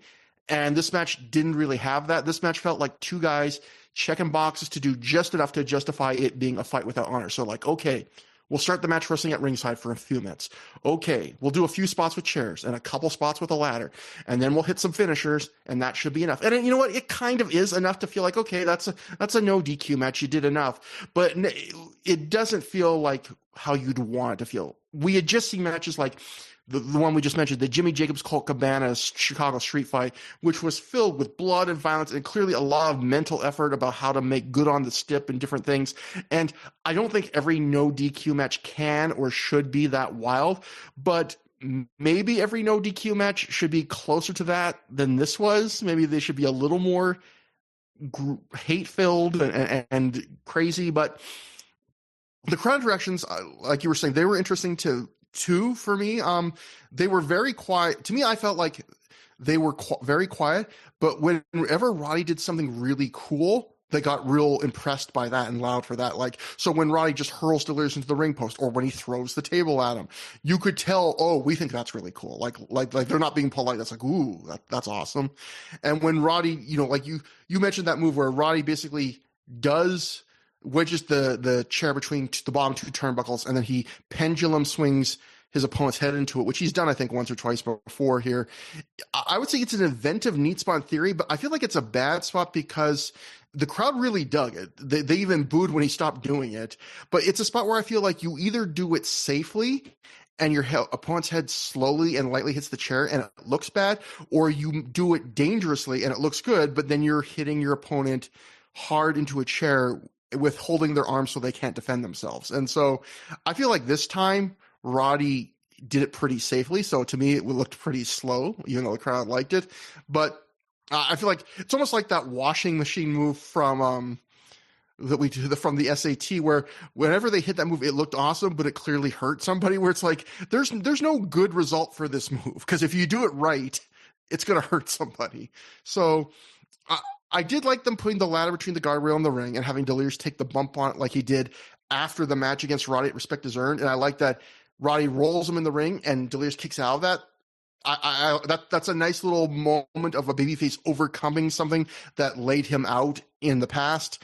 It was funny to hear that crowd. I was maybe not as amused with it, as amused by the crowd shouting "Holy shit" as the announcers were, but maybe a little more than you.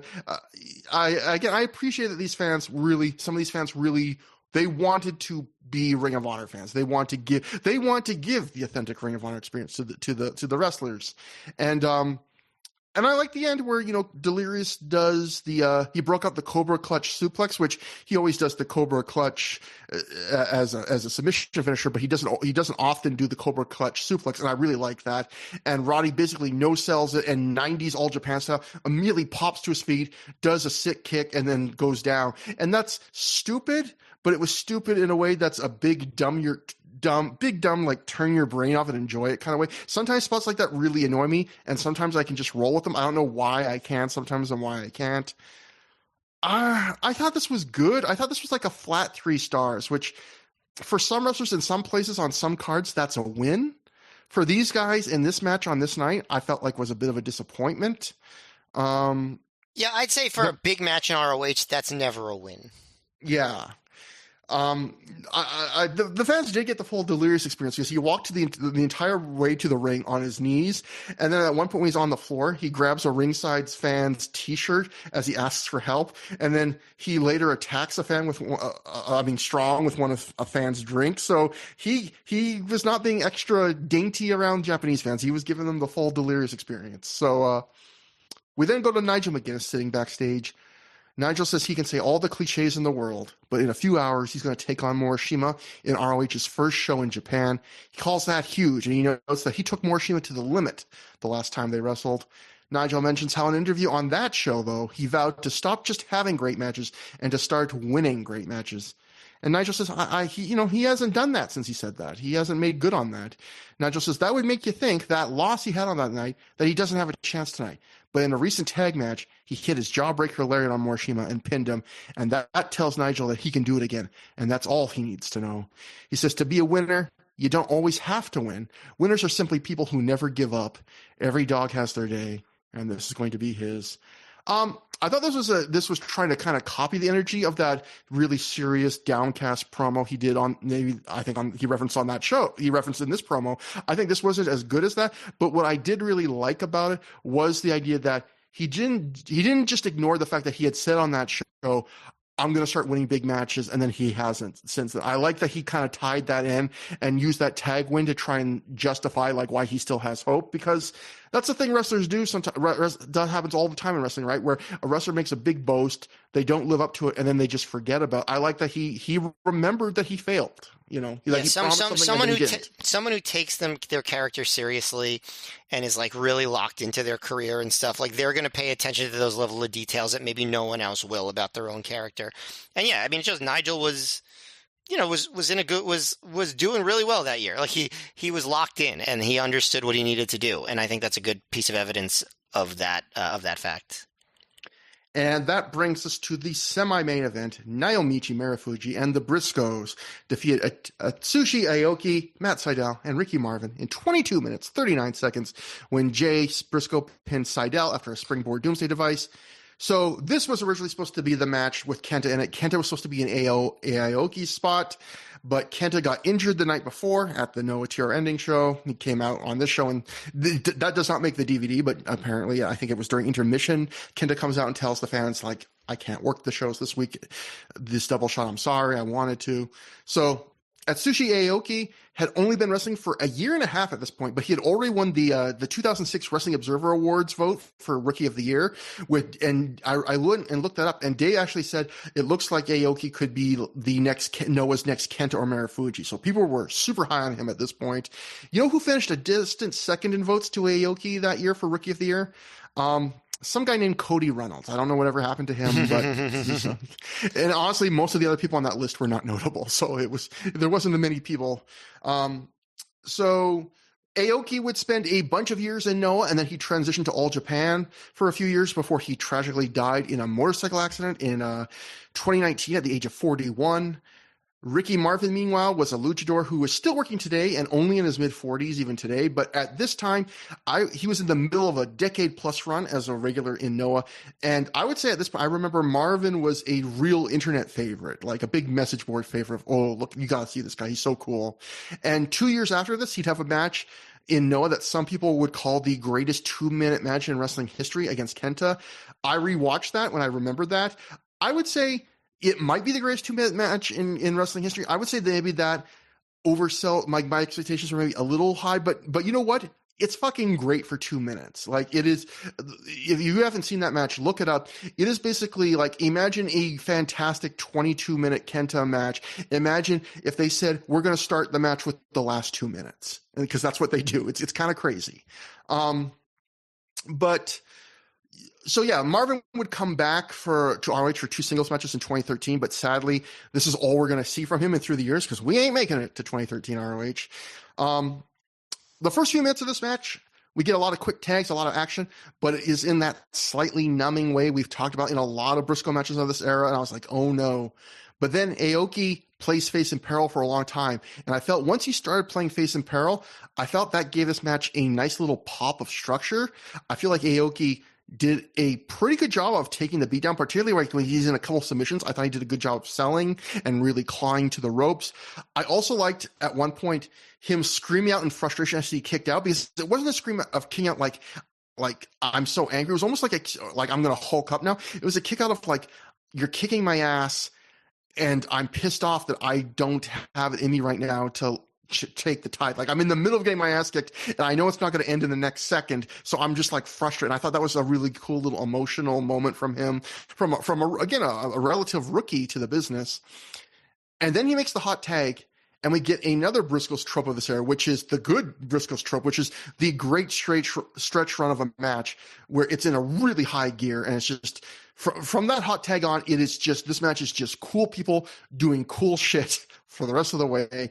In particular, Ricky Marvin, who he took the hot tag, and he has a performance that it's one of those performances where I watch and I go, if that guy was local, he would have been a regular in ROH, no matter what Gabe thought about Lucha, because it was kind of heartbreaking, because he does so many cool little unique spots in this match. In particular, that rope walk he does into a drop kick, he does it here to Mark on the apron. It was a real highlight, I felt, of the night, like one of the cooler spots of the night.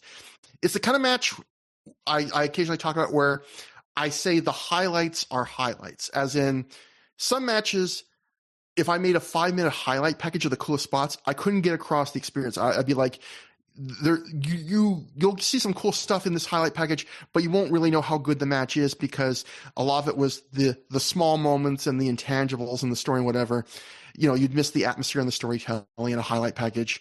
This is a match where I feel like if you clipped a 5-minute highlight video of it, you'd know exactly what this match was, that it was awesome, and you'd know what made it good. It wouldn't be the same experience as watching the whole match and enjoying it that way, but you'd be like, oh, okay, I know what this match is, and man, yeah, I can see it.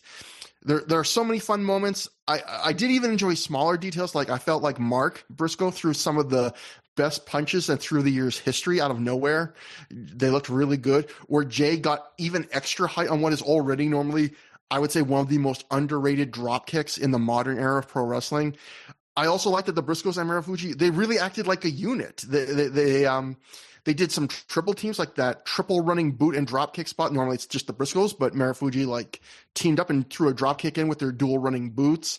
They did a triple super kick at the same time to the same guy. And my favorite thing was Mark and Marufuji climbed on Jay's back to add extra weight as he stood on Ricky Marvin. So I love that they all got into it. I also got a kick out of, they did a couple of twists to the usual springboard doomsday device finisher, where they had an opponent counter into a victory roll mid-move, which we've seen before. But I like that this time, the Briscoe that was flying through the clothesline, I think, Mark, he didn't crash and burn. He actually hit, there was another opponent behind them. So he just kept flying and he hit the other opponent with the clothesline anyway. And then I liked at the end when they did the springboard doomsday device, they had the guy that was Seidel sitting on he was sitting one ass cheek on Marufuji's shoulder and one ass cheek on one of the other Briscoe shoulders. On Jay's shoulder, yeah. Yeah, I don't know if that makes it any better, but I was just like, oh, he's helping. So I would call this a very good match, and strangely, for a match that went over 22 minutes, I wish it went a few minutes longer because that stretch run felt like it was getting better and better and it hadn't peaked yet. Like as much cool stuff as they had done, it felt like there were still a few possible things left in the holster, in particular with Matt Sydal, because Matt Sydal I felt like wasn't in the match this much. I don't know at this point if he's starting to like hold himself back a little bit because he knows he's going to sign somewhere, but it felt like Sydal was in a bit at the start, a bit at the end, and he largely vanished in the middle. Like even when Aoki makes the hot tag, it becomes more of the Ricky Marvin show than like the Ricky Marvin and Matt Sydal show. But yeah, I enjoyed this match quite a bit. Yeah, that's what I was going to mention. Whereas like Sydal just like being like I was like, where is he? Like are they going to make his lack of participation a story here? And I almost wondered because like I don't know if you noticed the weird thing at the beginning where Sydal makes his entrance. And then they're about to announce, they're like, and his partners, and then Aoki and Marvin come out, but they come out to the Briscoes music, and they like run out all confused looking, and yeah, like was that just a snafu or something? And then they just keep the song going, and the Briscoes come out, and Marufuji doesn't get a separate entrance. So I was just, I couldn't understand that either. I was really, I was almost like wondering if like Marvin and Aoki didn't realize they were supposed to come out with Sydal, maybe like. I don't know what the deal was, but I think that's the best theory probably that I've heard. And I've heard a lot of theories about this, but that's the only theory I've heard, but also the best theory because I couldn't think of something better than that, and so that's actually a good theory. So but they came out all confused, like kind of like talking to Sydal, and I was almost like, does this play into why Sydal's not in the match? Like, is he like not on the same page? But like, no, I think it just was a weird coincidence. And then, yeah, when Sydal finally gets tags in like pretty late in the match and does some cool stuff, I'm like, oh, okay. Like, I never was able to figure it out. But yeah, it really was the Aoki taking the heat, so to speak. I don't know if heat's the right word because it's not like the Briscoes were trying to like heel on him or anything. But and then Marvin getting to do the really cool hot tag. And yeah, Marvin looked pretty spectacular here. Like if he was in like, if this was like a 2-on-2 tag team match and he did more, I would probably consider giving him the Madoff trophy, honestly. Like that's how good his singular performance was here.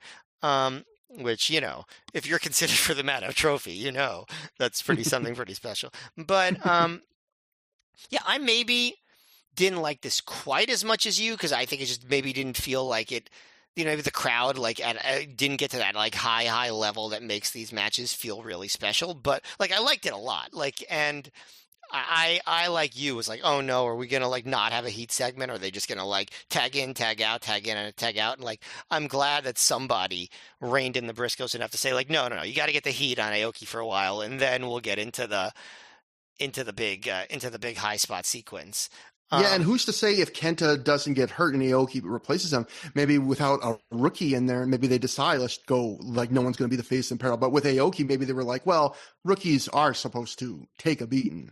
Yeah, so, I mean, I don't know, obviously didn't want Kenta to get injured, but like, hey, maybe it did make the match better. I mean, still probably not because it's, you know, Kenta, but yeah, I guess it's possible. As it was, yeah, the spot where all three of the Briscoes team put their weight on Marvin's chest. Another one of those spots where I'm like, how does that not actually really damage you? You know, like those to me seem like the hardest things to fake. The part where you're just putting all your weight on somebody, just because that's one where you could picture it happening to yourself, you know, and it's just like that seems really bad.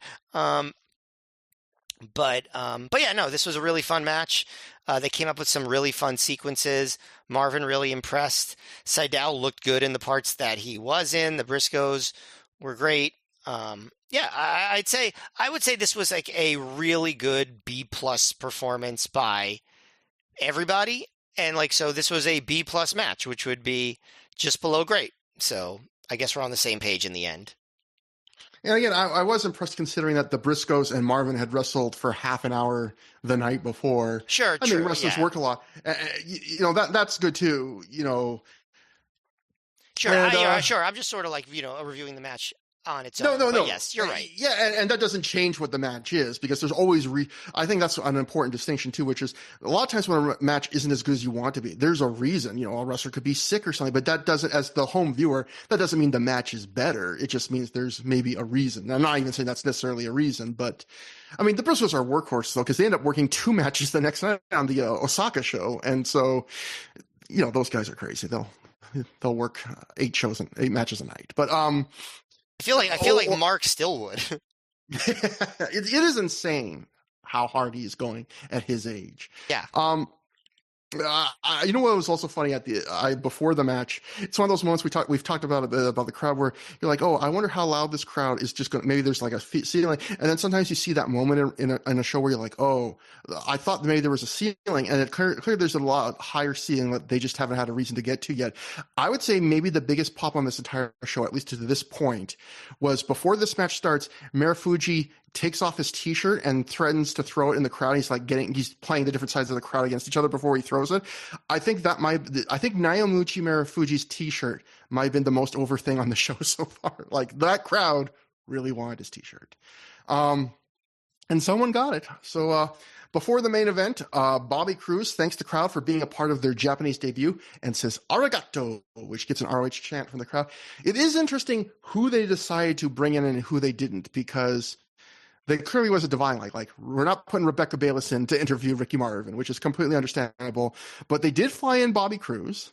They did give you Todd Sinclair, so at least one authentic referee. Kerry came, Gabe came, and I don't know if anyone else. It seems like they, but it's like you could say it's understandable with Becky maybe, but like they brought no women, and I guess again the women were in 2007, for not in a positive sense, but they were just a much, much, much less significant part of the show at that time. So I guess it makes sense. And remember, like, you could have probably done something cool, because remember that Dave, in that thing we read at the start, where he said in Ring of Honor will have access to any Japan talent except New Japan. So that makes it sound like they had connections where they were, or whoever the Japanese connections were like, hey, you can book whoever you want. Kawada? Now, well, I was thinking, like, if you want to do a women's match, even if you were not confident in like the top talent of your women, like, just bring one of your better women, and you could probably find a great Joshi worker that would work the show. You probably could have. But then again, who knows? I don't know how that would have worked and I don't know the politics of the Noah Dragon Gate partnerships with Ring of Honor. Who knows? But I mean, it is. But maybe that's why they put the women's match on the DVD. You still get that great, that classic, very respected treatment of women's wrestling that Ring of Honor always is known to give. But we get our main event now, the Ring of Honor World Title match. Takeshi Morishima successfully defended the title when he defeated Nigel McGuinness via pinfall in 20 minutes, 15 seconds after he hit a backdrop driver. Dave Meltzer from Live Report said the match was set to have Budokan Hall heat, with fans cheering for McGuinness to take the title. Said to be excellent, not at match of the year level, but at the same level as the Morishima versus Joe match in New York. And before I ask you, Matt, if you agree with that, the other note, which I did not notice this during the match, like a spot that would make me think this, but apparently it happened. Mike Johnson at PW Insider wrote, Nigel McGuinness was actually knocked out during his ROH Championship match against Takeshi Morishima in Tokyo on July 16th, but is okay. How many times does Nigel get hurt or concussions during this 2 or 3 year period? And more importantly, how many times does he keep wrestling the next day? Because it is kind of crazy. Like, we talked on the last show how it seemed like there was definitely a big change in how wrestlers and companies treated guys with concussions after the Benoit death. Apparently a guy getting knocked down the match, and then he wrestles BJ Whitmer the next night. I'm pretty disappointed to learn this, because it's like, dude, he didn't need to wrestle BJ Whitmer tomorrow night in Osaka. They could have lived without that. That's insane. But Matt, what'd you think about this? So wait, so did you know about that before you watched this match? Because I didn't know No, about that. until I did the research, I found the whole PW Insider, post tour notes thing, and it said, yeah, Nigel McGuinness was actually knocked out during this match. Could you pinpoint when that happened? Because I would have No, no clue. There was never even something that seemed slightly like that happened at any point in the yeah, match. like if I had done that research before I watched the match, I would have really looked for it. But yeah, exactly like you, I read that after I watched the match, and I couldn't. There was no spot in this match where I was like, "Oh, Nigel's out of it." It's not just that Yeah, There was no spot where it looked like he was knocked out. There was no point in the match where he looked like his head wasn't fully in the game, where he wasn't yeah. projecting his character, being emotional. Post match, he seemed totally fine. Like, it's very bizarre, like that you could be knocked unconscious and then just be like, seemed completely normal in a performance like this. That's In crazy a to me. morbid in a morbid way, I almost wish we had kept track of all of Nigel's injuries, because I feel like by the time we get to the end of this run, like it's going to be kind of staggering how many even just reported injuries he suffers during this run that he just works through or barely misses time, or in this case works the very next night. Like, I always remember back to, I know, a former guest of the show, David Bixenspan, he had done that interview with Nigel, and I always remember him saying that when he asked Nigel, like, where are some of your memories, or he asked him something about his Ring of Honor time, and Nigel was basically like, I don't remember it. Yeah, that's And crazy. that's probably because of stuff like this, I'm right? glad that he's as okay as he is today, Yeah, you know? yeah. Um, but Um, yeah, so okay. So I would agree that it's not a match of the year level match, but I would also agree, and maybe I was a lower than some people on that Joe versus Morishima match. I would agree that it's on that same level. Like, I do think that this was a better match than I remember. And the crowd, like, yeah, I don't think Budokan level main event or anything, but they were hot for this. Like, they were really getting into the idea of Nigel winning the championship, to the point where I'm pretty sure that I gotta, go back and listen to what I said, but I'm pretty sure I like this match better than their first match. Um, it's the story is a little bit maybe less subtle, but basically what it is they just start throwing bombs at each other very, very early in the match.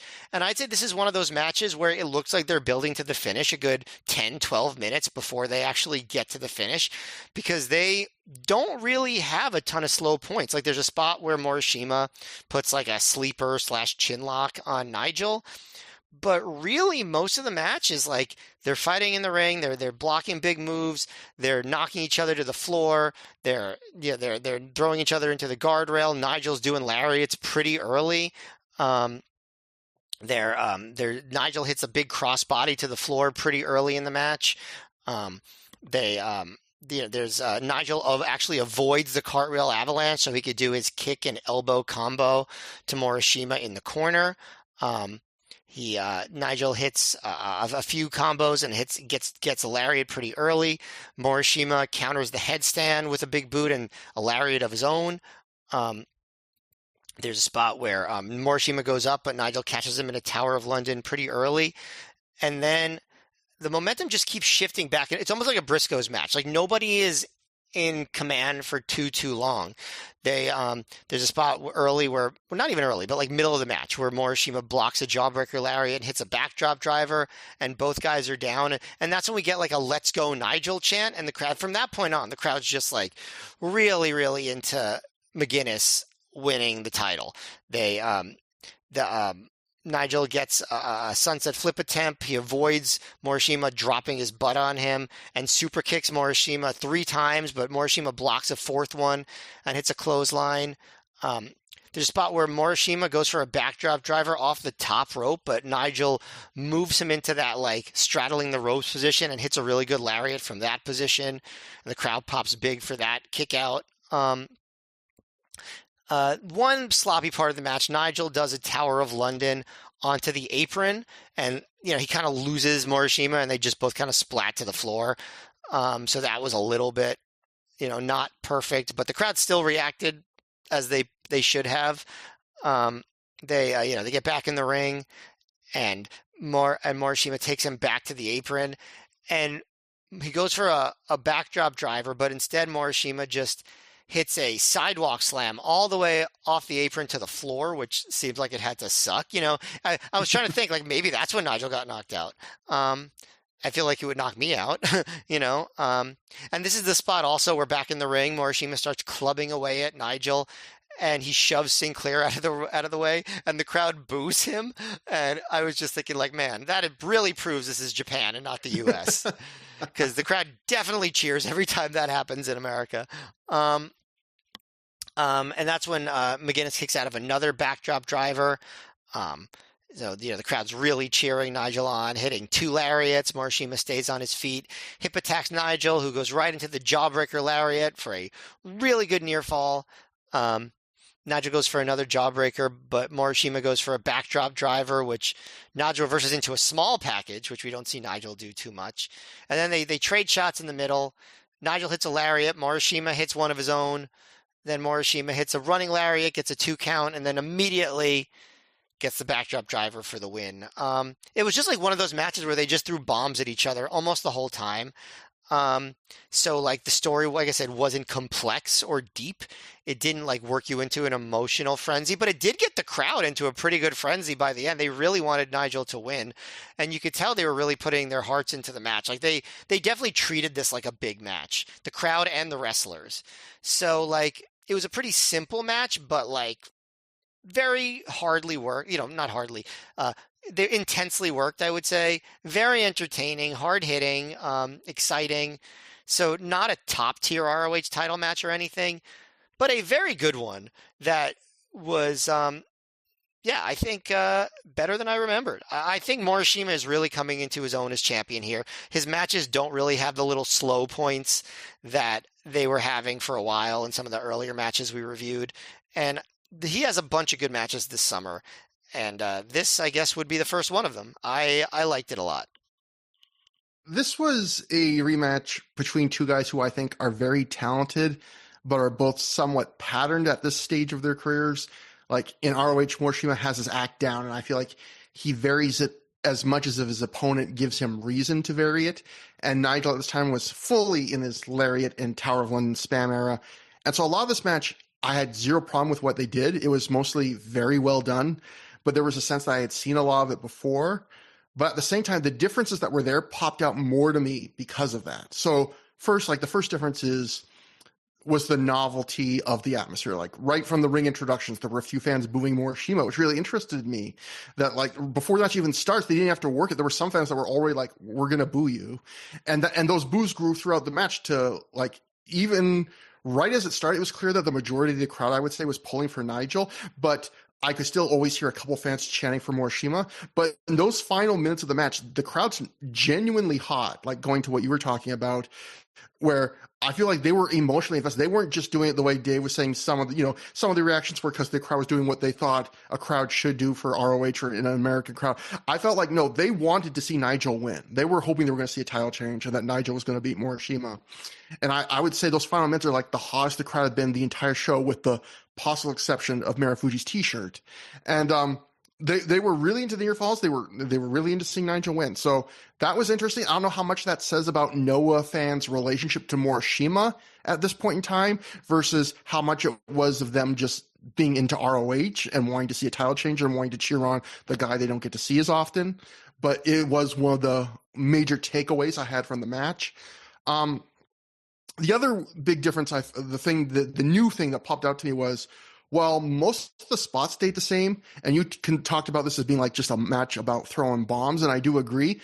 I do think that because Morishima, a lot of his matches are a bit more about him dominating, there was a little bit of novelty to that for me, because I think they worked this match a bit differently in terms of the fact that because Morishima is almost always this dominating presence in his matches, on this night, it was wrestled, I would say, more like they were equals. Like, I'd say the offense was 50-50 or maybe even 60-40 Nigel. Like, it felt like, like they were not wrestling this like Nigel is the underdog here. They were wrestling this like Nigel can stand toe-to-toe with this guy. Like, Morishima was a monster, and Nigel is as good as him until the finish. I think for the second match in a 3-match series, is what these two are going to end up having. That's a good way to handle it, where it felt like on his second try, Nigel's performance improved. He got closer to overcoming Morishima, real close, but he still isn't quite good enough to pull the trigger and finish him off. And in fact, I really liked how they handled the finish where after he took so many lariats in the match, Morishima, who throws a hell of a lariat himself, like an underrated lariat, he was like, okay, lariat boy, you want to throw all these clotheslines? This is how you throw a fucking clothesline. And he just kills him with 2 clotheslines, hits the backdrop driver, it's over. I thought that was a neat way to end it, where you let Nigel really stand right up to this guy the whole way through, but at the end, Morishima just finds this last gear that he pulls out. I'm like, okay, asshole, it's on now, and just finishes him. In terms of this match's flaws, it was mostly that bit of mild deja vu to me, but also Nigel started the match with some arm work, and initially Morishima did a good job selling it, but that all got forgotten long before the finish. And it's not that I think Morishima shouldn't be allowed to shake off moves. Shiozaki, by the end of the match, is shaking off his arm work, but I just felt like that could have been an interesting way to make this match feel more unique and give Morishima a weakness. But instead, it just felt like something that was done to fill some time in the very opening minutes. And then very quickly, they're like, we're not touching that again for the most part. And also, in the United We Stand tag match that we just recently covered, where Nigel got the pin directly on Morishima, I said Morishima took a bad-looking Tower of London because he wasn't ready for it. I might need to be corrected on that because he takes 2 more Tower Londons than he here, including the one you talked about on the apron, and they all have looked bad. So I think Morishima either just doesn't know how to take the bump or he wasn't comfortable taking the bump, which is unfortunate because Nigel at this point in big matches seems to like to do at least 2 of those a match. So it's kind of a bad news for Morishima. I did love that Morishima spinning sidewalk slam off the apron to the floor that you talked about. I felt like that was the coolest spot of the match for me. Overall, I would say this is on the border of very good to great to me. I would say I think I like the Joe Morishima match a bit more, but maybe the novelty of that was a bit higher because that's Morishima's debut. But this is a match where I feel like if I hadn't rewatched every other match Nigel and Morishima had in ROH up to this point, some of the spots would have hit a little bigger for me, and I'd be a bit more on the great side of things. So keep that in mind. Keep that in your mind. If you're a home listener and like, I don't watch every one of these shows, you might like this a bit more than me even. But overall, yeah, really good match and good way to end the wrestling. After the match, BJ Whitmer and Jack Evans, who were among the wrestlers who were watching the match at ringside, they were doing it Japanese style, where wrestlers from the roster come and literally stand at ringside to watch the match up close. They run in and check on Nigel, and let me tell you something, Matt. Seeing Jack Evans in a dress shirt and slacks is strangely bizarre. I don't want to see it again. I don't like it. It's not fun. I'm going to look up every picture of that I could find and just send it to you all night. But this is worse. Well, this is better and worse and insane. Bryan Danielson then gets in the ring, and he's holding the ROH title. He grabs it away from whoever was going to give it to Morishima. And Bryan Danielson is in an absolutely insane state of dress. I paused to just make note. He is wearing khaki shorts that come down to his knees, a belt to hold his shorts up, some kind of sandals, and no top. It just looks like... I was like, what the fuck are you like? You could put on a t-shirt and you're like, I just, you have to see it. Look at the fashion police over here. I'm just saying, I'm probably overhyping it, but it was just like, Bryan Danielson, you have no style. Brian tells more. Let's share a picture of your outfit from today, Trevor. You could even you could even crop out your head if you want to keep your identity mysterious as you Matt, do. how many black t-shirts and blue jeans do you want to see? How many you got? It's like a superhero closet. It's just nothing but them. No, there's other stuff, but anyway, Bryan tells Morishima that the belt is his, not Morishima's, and he slaps Morishima hard across the face. A recovered Nigel hits Danielson with a European uppercut. Bryan immediately rolls to the floor and screams, "What the fuck is your problem?" to Nigel. Nigel picks up the world title and tells Morishima that it's Morishima's belt before he hands it to him. Morishima offers a handshake to Nigel, which Nigel accepts before Nigel leaves the ring to let Morishima get a round of applause and a chance to pose with the belt and also some kind of trophy because it's Japan. And so, I can tell you what trophy it wasn't because I know who didn't get that. It was not the Mad F trophy. We then go backstage to join the No Remorse Corps. Roderick Strong says when he heard he was wrestling Jack Evans in Osaka, maybe he'd cut him a break. That's what he was thinking. But now, after what Jack did tonight when they were about to finish Delirious, he's decided he's going to finish Jack off tomorrow. Finish Jack off. I shouldn't have put those words together. Anyway, Davey Richards brags that he and Rocky beat a dream team tonight, and tomorrow they have another dream team. Rocky Romero says he has some girls lined up, and he's going to be drinking all night in Tokyo. Davey asks if they have milk because he doesn't drink, and Rocky says they have beer. Davey says, "Oh, I don't drink beer." Roddy says, "I'm sure that we can get you some fruit. They'll have some fruit juice or something," and that convinces Davey to join them as they all walk away. We can hear off camera Davey say, "So you're serious about the fruit juice?" So Davey continues to have some decent comic chops that you might not expect. We then join Brent Albright somewhere nondescript that is not Japan, likely one of the upcoming Ring of Honor shows where they shot this segment, I'm sure. Brent says that news travels fast, and he just heard that Morishima retained the ROH World title. Brent says the other rumor is Morishima didn't want Albright in Japan because he didn't want to lose the title in his home country. When they wrestle in Philadelphia, Morishima will have nowhere to run. Brent Albright is walking out of Philadelphia, the brand new ROH World Champion. And then we close with this is not AEW, folks, but yet we close with a very Ring of Honor bracket reveal for ROH's Race to the Top tournament, which will be the next two shows after ROH's run in Japan ends the next night in Osaka. They even include the location and where to call for tickets, which, seeing as how these shows happen before anyone gets this DVD, seemed kind of pointless to me, but they did it, which is what I'm thinking is this is what they put on the ROH website, and they just tacked it onto the end of the DVD. You're probably right. Yeah, they're like, we might as well. We got extra time. Let's throw this stuff on. Yeah. And so that is live in Tokyo. Matt, we know it's not Morishima. Who did win the Matt F. Trophy this episode? I feel like it would have been easy to give it to Bryan Danielson. I mean, he probably was the best wrestler on the show. I mean, he definitely was the best wrestler on the show. But I really was impressed with Go Shiozaki and how he kept up with him and the performance that he gave. So I'm going to change it up, and I'm going to give the Matt F. Trophy to Go Shiozaki, non-roster member Go Shiozaki, on this night. I was really impressed with that match. I think everyone needs to go see it if they haven't.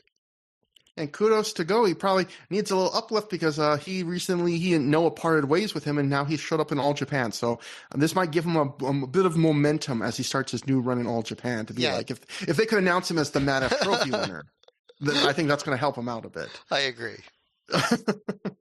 But, yeah, so for the show proper, it's weird. It's, if you think of Ring of Honor's first ever show in Japan, and you think of the hype that we covered from the January announcement from the Observer and stuff about how all the dream matches and it's going to be bigger than the UK cards. It is a disappointing show from that standpoint. It is maybe one of the dollar, more like that's it, first 45 minutes to an hour we've seen from Ring of Honor on a 7-match card only. But I would say after that, everything is very good good to great, because I wouldn't even call the Roddy Delirious match very good. But there's a match that's great, a couple that aren't far from great, one that I think is pretty damn close to great. I mean, and a good match. You know, I would say for most people, if you skipped those first 3 matches, you'd have a very good time watching the show. Does it live up to maybe the hype of the time that the fans were hoping these shows could be? No, but I had a good time watching it. If you just treat it like another ROH show, like this is a good ROH show. Like it's like with high level, like no nonsense, like some really good wrestling matches on it that you weren't going to see anywhere else during this era. And if you just take it for that aspect of it, for what it is, it's well worth watching. It's a really good show in that sense. Yes, it does not feel like a big show.